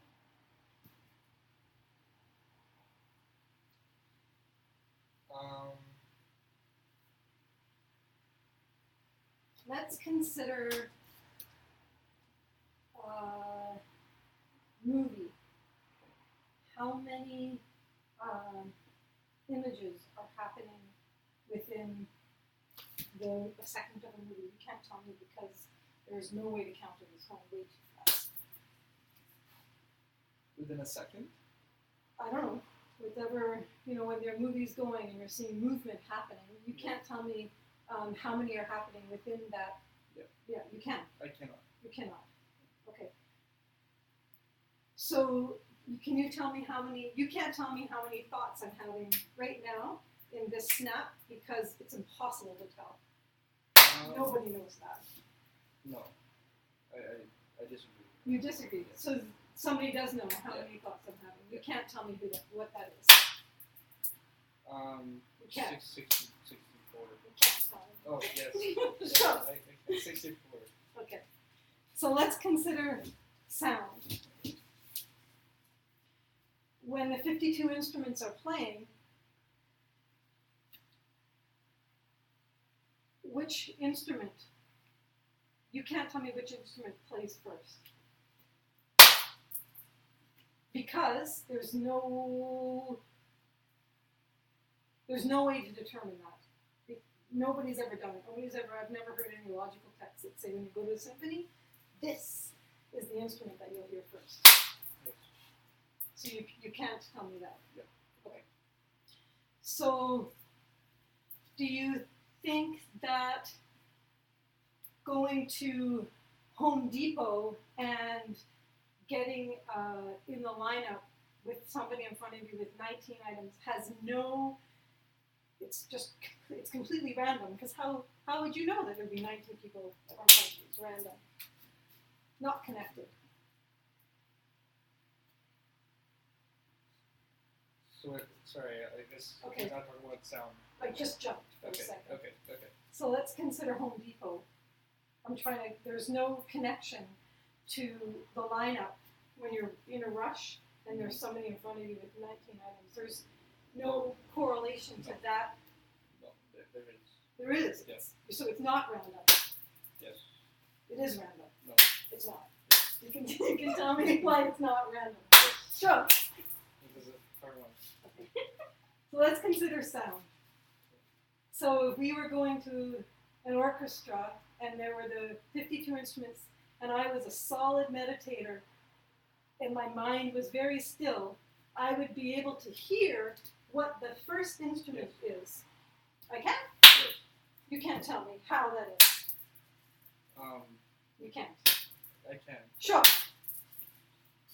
If you were a very accomplished meditator, then you'd be able to differentiate between each of the moments in an instant and what is occurring at that point.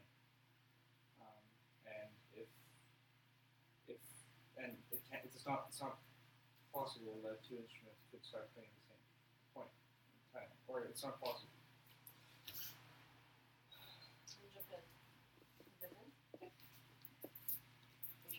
You don't have to ask her. You want to start attacking? You can just push her up. No.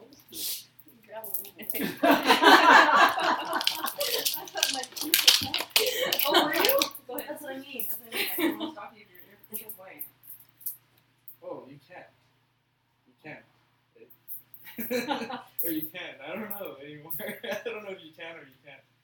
But tell which is the first instrument. You also push her back. Yes.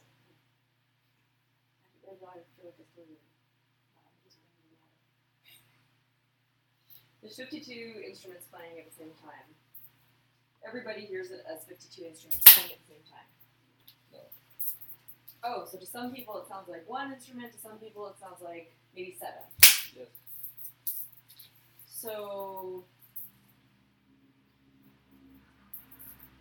that means that the sound can be interpreted. Yes. So it's not one sound. It's not one sound from its own side because some people hear it as 7. Yes. Okay. So then it must be many sounds. It's many sounds. No. It's not many sounds Some because people hear it as what? one sound. Sorry. Okay. Oh, okay. So it's not. So it's not one. It's not many sounds. It's what is it then? I'll bet you can't tell me what it is. You can't tell me what it is. If it's not one, if it's not many, it's nothing. There's no orchestra. There's no symphony. Nothing's happening. It's all in your mind. No. That's not true. I'll bet you can't tell me how it is that some people hear one, some people hear many sounds. I can. Shock! Because it's empty in self-nature. And So, if it wasn't empty of self-nature, if there was a self-existent orchestra, I'll bet you can't tell me what that would sound like. You can't tell me what a self-existent orchestra would sound like. I can't. You can't. Well, I can't. You can't tell me what a self-existent orchestra would sound like because you've been to one. You've never been to an orchestra that was self-existent. Yes. And you know this because John told you last week. You know you've never been to a self-existent orchestra because you hear about it in Garmin classes. I've never been to a self-existent orchestra.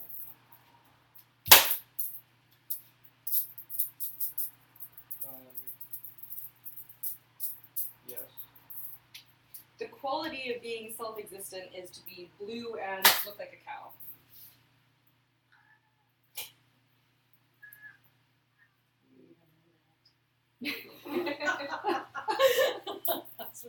Obviously, Clive is self-existent. No. Oh, so it's some other thing. To be self-existent is some other thing. Yes. Okay, you can't tell me what that is. Okay. Show! It'll always be that thing and nothing else and no change. Oh. So a self-existent orchestra would always sound the same. Yep. It would always sound like there was a certain number of instruments going off at the same time. everyone who heard it would be able to hear that thing. Yeah. Nobody would be able to hear any particular instrument first, because everybody would have to hear the exact same instrument at the same time. Yes. Now I'm just giving him it. I don't know how Yes. that's like maybe to a debate. That's good because I was like trying to learn here. So Are you happy? Did you get where Yeah. what happened? No, it wasn't going there. Is that? You're going somewhere else. Yeah. Yeah, I think we should have done somewhere else with that. Please. Oh, I'm done. okay. I thought you were going there. do you want to do it? No, I wanted. So You're you want to keep going with Sean? I wanted to try and get to it because that was one. There's a few different ways this could go, right? Yeah. So if you had a different avenue, why don't you take Sean, take us all down that avenue? If Sean's into it. Yeah. Yeah.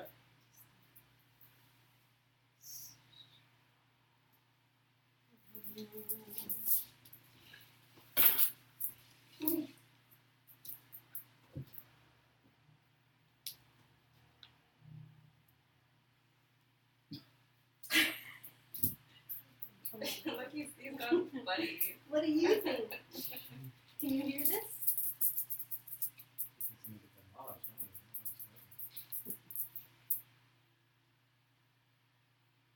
Okay, so let's consider sound.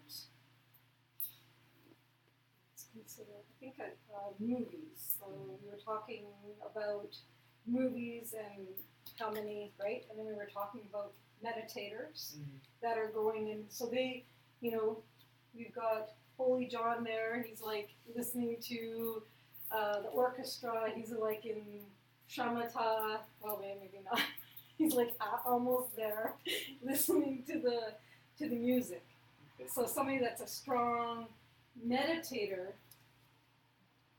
they can figure out, they can know what the first instrument the first sound that they heard when the conductor put their hands down, because his mind is so still.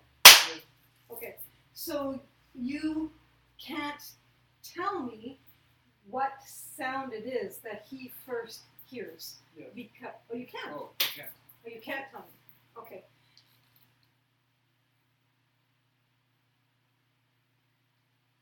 But we can agree that Holy John over here heard a noise because there was an orchestra.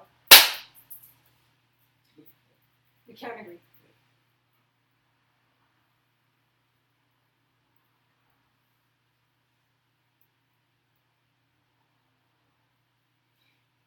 So, but there is for sure a definite starting point of where he heard the first noise of an instrument because the noise was made. Yes. Okay, you can't tell me at what point it is when there's no sound and then the sound was made because you're watching the conductor. Yes. So you can tell me. I can't. You can't tell me.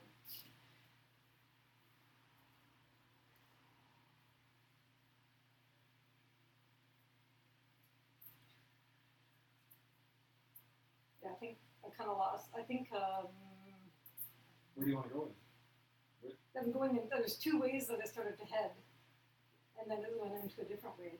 So let's go back to the other. So there, from what Mishi was saying about, that there's 500 people in the auditorium listening to the symphony. They all hear the same sound because the conductor's bringing his hands up, and they all started the sound at the same time. Oh. So they don't hear the same sound. Yeah. You can't tell me why they're hearing a different sound. You can't. I can't. You can't. I can't. Sure. Because they all have different faculties of hearing. So it has to do, then you're telling me how each of those 500 people or 1,000 people, how they're hearing it, all is dependent on how good their ears are. Maybe there might be somebody that's half deaf, somebody that's 100% deaf, maybe who knows what they hear, maybe it's vibration. Yep. So so you can't tell me, so it has to do, okay. It has to do with their ear faculties is the only way of how they would hear the sound. There's no other reason, because it all is just about your ears and your senses. No. So there's other things. You can't tell me what that is. Okay. Sure. It's just their ability to pay attention. That could be one thing. So we've got 100 people that have this same focus. Okay. They can focus, like each of them, they were tested, and they were, and their ability to focus was equal. Yeah. Okay, they would then hear the exact same sound and music because they had the exact same ear faculties. It was tested. It was tested. I just tested myself. I sang to them. No. Oh, so they wouldn't hear the same sound. And you can't tell me how it is that people that have the exact same ear faculties, they were all tested, would hear different music. They can. Shock! It's because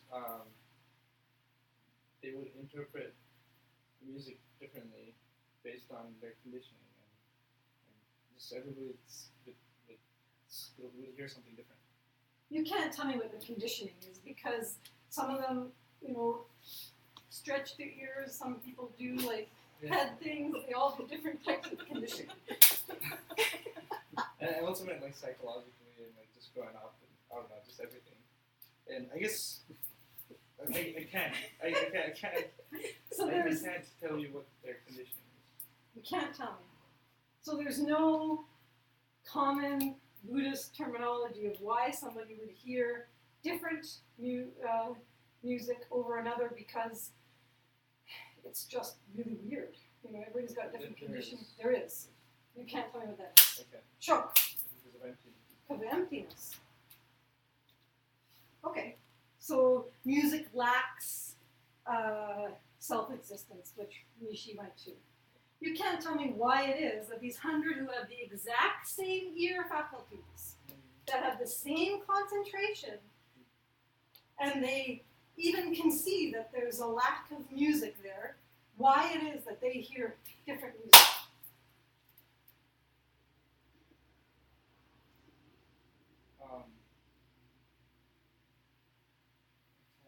You can. Yes. Shook! Because it's empty. Empty. So what is that? You can't tell me what that means. So it's empty. So it's a lack of music. So what does that mean? Like, why is it then just because it's empty, so what? Somebody can hear something different. There must be some other reason. Yes. Condition. Yes. You can't tell me what that is. I can. Shook! Because it's empty of self-existence. That's what I just said. I just said it was empty of self-existence. Okay. So there isn't any other reason why you would hear, everybody would hear something different.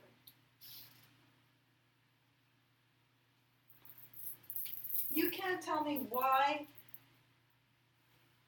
Let's eat a chip. Sean's in. Like we're eating chips. You can't tell me why this tastes good or bad.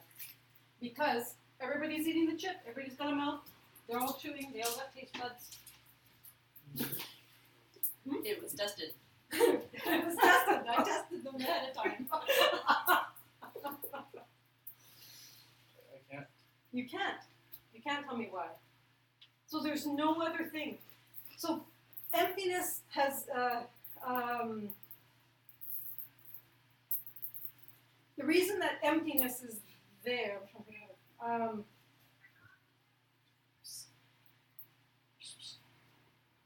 You can't tell me why when there was the lineup that you go in, that there's somebody that has, like walks in every single time they walk into the store, and there's no lineups. They just breeze right through. You know, they always have the money in their hand. And then the other person walks in, and every time they go in the lineup in the movie, they're in a rush, and there's like 10 people in the lineup, and you can't tell me why that is. It's just completely random.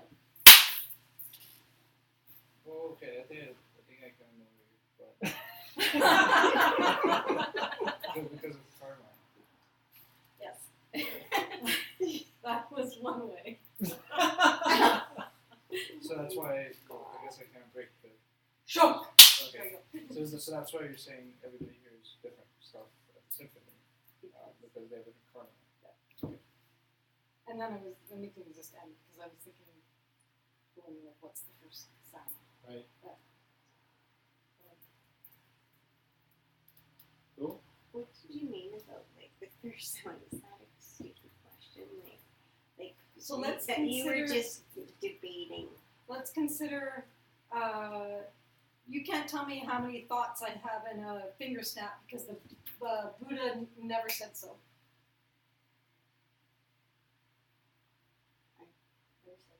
Never said how many thoughts or Buddha authority.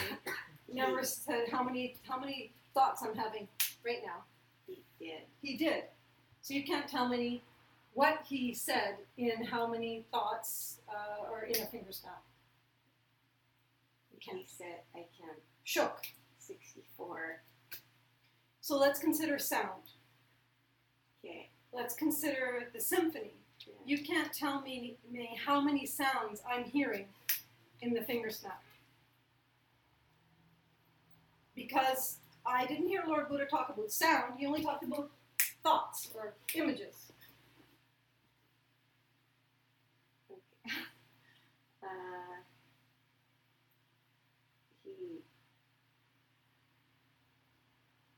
No.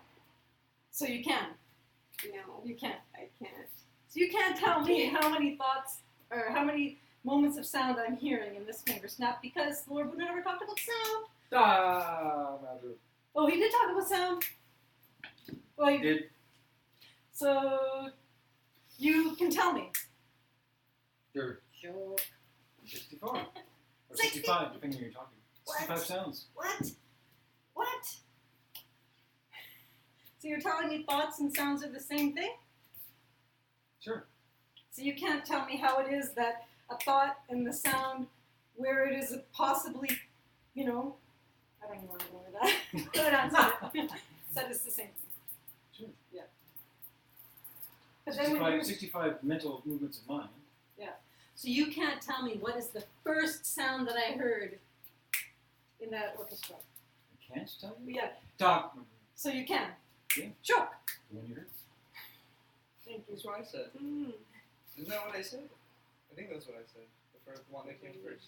But what one? I The wanted one you, that you heard. but I wanted you to say what that was to see if you, Okay. if you would know because But I was Actually, really I I said good. one didn't you say heard. that. I said the one that came first. The I one didn't you say. heard. Yeah, so which I didn't one say was the the one one you that heard. There was no I didn't say the one you heard. Yeah. There was no. Oh, so you're getting like subject and object? First sound. And then I was trying to Yeah. like break it It was down. the So one there that you is. heard. Can you really find that first sound also? I can tell. I was like, she's trying to get him to say Okay. violin or There's cello. no Like, I was other- there getting was no really. other first sound. I was trying to say you could Other never than really that. find that first sound. Yeah, and It's just I said that I couldn't pray. Did I not? Yeah, but then I wanted to really see if you. Oh, You know what? You know what was would be a cool way to do that. Yeah. For orchestra things? It could went so many ways. Like consider the orchestra. The conductor counts it in, and all the instruments start at the same time. It is one thing of many things. That's what Rishi Right. thinks would be. And then what I would I have was been giving it too much. right because reading it it. could have went in the direction of it could have went. It is exactly like a cup. There's no difference between an orchestra and a cup. So that's using a positive reason. Well, it's like it's no different than a cup because the mind is seeing parts, but labeling is one thing. Right? So So it's karma. That's Yeah. nice. no different than a cup. It's no different than a cup. And then that's cool. And then that's Then what it's debate. like, what? The debate is cool. Like it's a defender. Like Sean could have said, "You can't tell me how." Everyone hears it at once, and then Sean could have just said, "It's just like a cup," and that would have been enough. And then Christina went, "Okay, what do you mean then?" Yeah, well, is there how many parts to the cup? The same as an orchestra. There's all these parts, and you have the karma to label it as one thing, but it's not one thing. So it's a very cool debate. Yeah. Yay! Yay. Good one. All right, let's do a dedication. Thank you. That was fun. Come on, Clyde, you're gonna do the dedication. Oh, no, forget your phone. How about today, Sharon? Sharon gives a dedication. Doesn't have to be the. Thought it'd be fun to do like a. Doesn't have to be like what we do. Just lead us to a dedication of the class. Okay.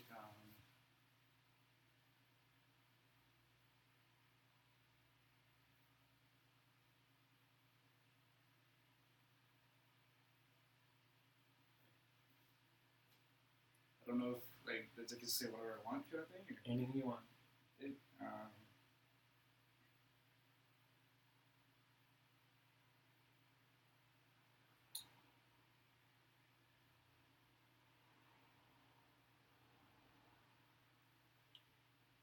I'm at a loss for words.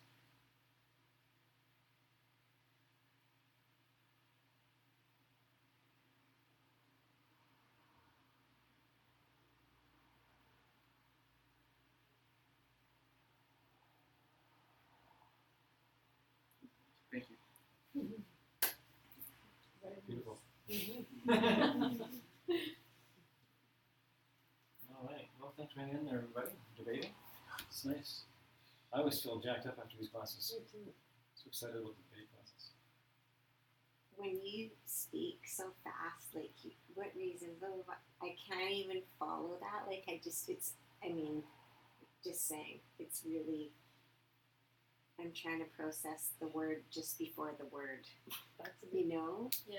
So anyway, that's just what I Yeah. experienced there. Even So- when you're debating, suddenly you're just like completely lose your train of thought. Like, Yeah. what The was one I I- had with Carol that one week was just like I couldn't think. Yeah. It's gone. Yeah. Anyway, If you watch it's Tibetan, just- if you ever watched a video of Tibetans debating, they're I like, did. fast. It's really fast. So their minds Yeah. are. And you just Practice. get like that when Yeah. if you even debate with your own mind, you just get really sharp. Mm-hmm. Right. And it's also going back. You can't say that, and you don't know that, and then you say yes or no. You know what I mean? And that's how it starts. And That's what's it called? A double negative, or the double negative it gets every time. yeah, That's how it starts. You So- start being confused yeah, okay. and being behind. Well, yeah. Yeah. Just really, Yeah. but it was great. I mean, thank you guys. It's really good. It's watching And we're all learning how to do it. and We're all learning how to do it together. Yeah. I'm not a master debater. You're not, far from it. Yeah. I've been around some master debaters. It's Yeah. almost creepy. Yeah, I can It's imagine. really- Like yeah, when they're yeah. just. I think you just doubt just yourself. I know. yeah. Well, and I guess starting at the beginning of the class when you said, because Mom and Dad always told us that way, right? And I mean, it's all about karma, right? But I'm just giving you my experience of kind of what is going on. It's like, no, they're not right. But getting this is the debating part is really. Well, it can be, the good thing about learning how to debate with yourself is that, you can take, someone can give you a reason for something, and you can, okay, well, does it fit the syllogism? And if it doesn't, it's not a good reason. And you can own that as a valid deduction, no matter how right they think they are. You can know that it's not because it doesn't fit. It doesn't hold water. There was a guy on the street the other day. We were all waiting for the bus, and he started telling me about how when he had a car, he was so happy and free because a car gives freedom. And I was just like, Right. it couldn't, because then everybody would be happy, right? Like, look at all these people. Do you think they're all happy? It was a three-part, and that was because of thinking of it like a three-part statement. Because he was like starting a debate in a way. So did you debate with him then over it? Like, did you? I just said that would make all these people happy. The car's happy. And there would be no road rage. And what did he say? I can't remember. I think I pretty much killed the conversation though. Yeah, because you learn to be very precise. You know? Like you do things like my guy I worked for once in a while, Mark, the other day, he was driving away in his truck, and we were left behind to travel to Florida, and he yelled out his window, in fun, he said, "Make it nice, boys. Make it look nice, boys." And I shouted back, "You know that's a relative term, right?" He looked at me, and he said, "Okay." And then he qualified it. He says, make it look nice without it costing me too much money. I said, "Okay, that's better." Then I knew, right? Because then it was like, because that could mean stay there until. They look like marble. You know? It's good. You learn like. There was one moment and you guys were debating, and I'm trying to remember it right now. I can't remember it now. Where it was cool, where an example could get used. It's fun. Anyways, great. Thank you. Thank you. Can someone do the computer? Yes. Erase my bum. It's a big. Maybe a laser dog. Laser bum removal.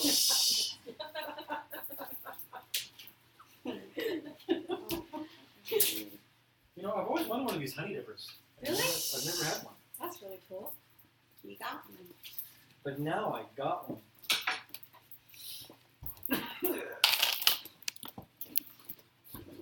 Sorry about the cave trolls, Ron. I just couldn't help it. I know Sharon got work today.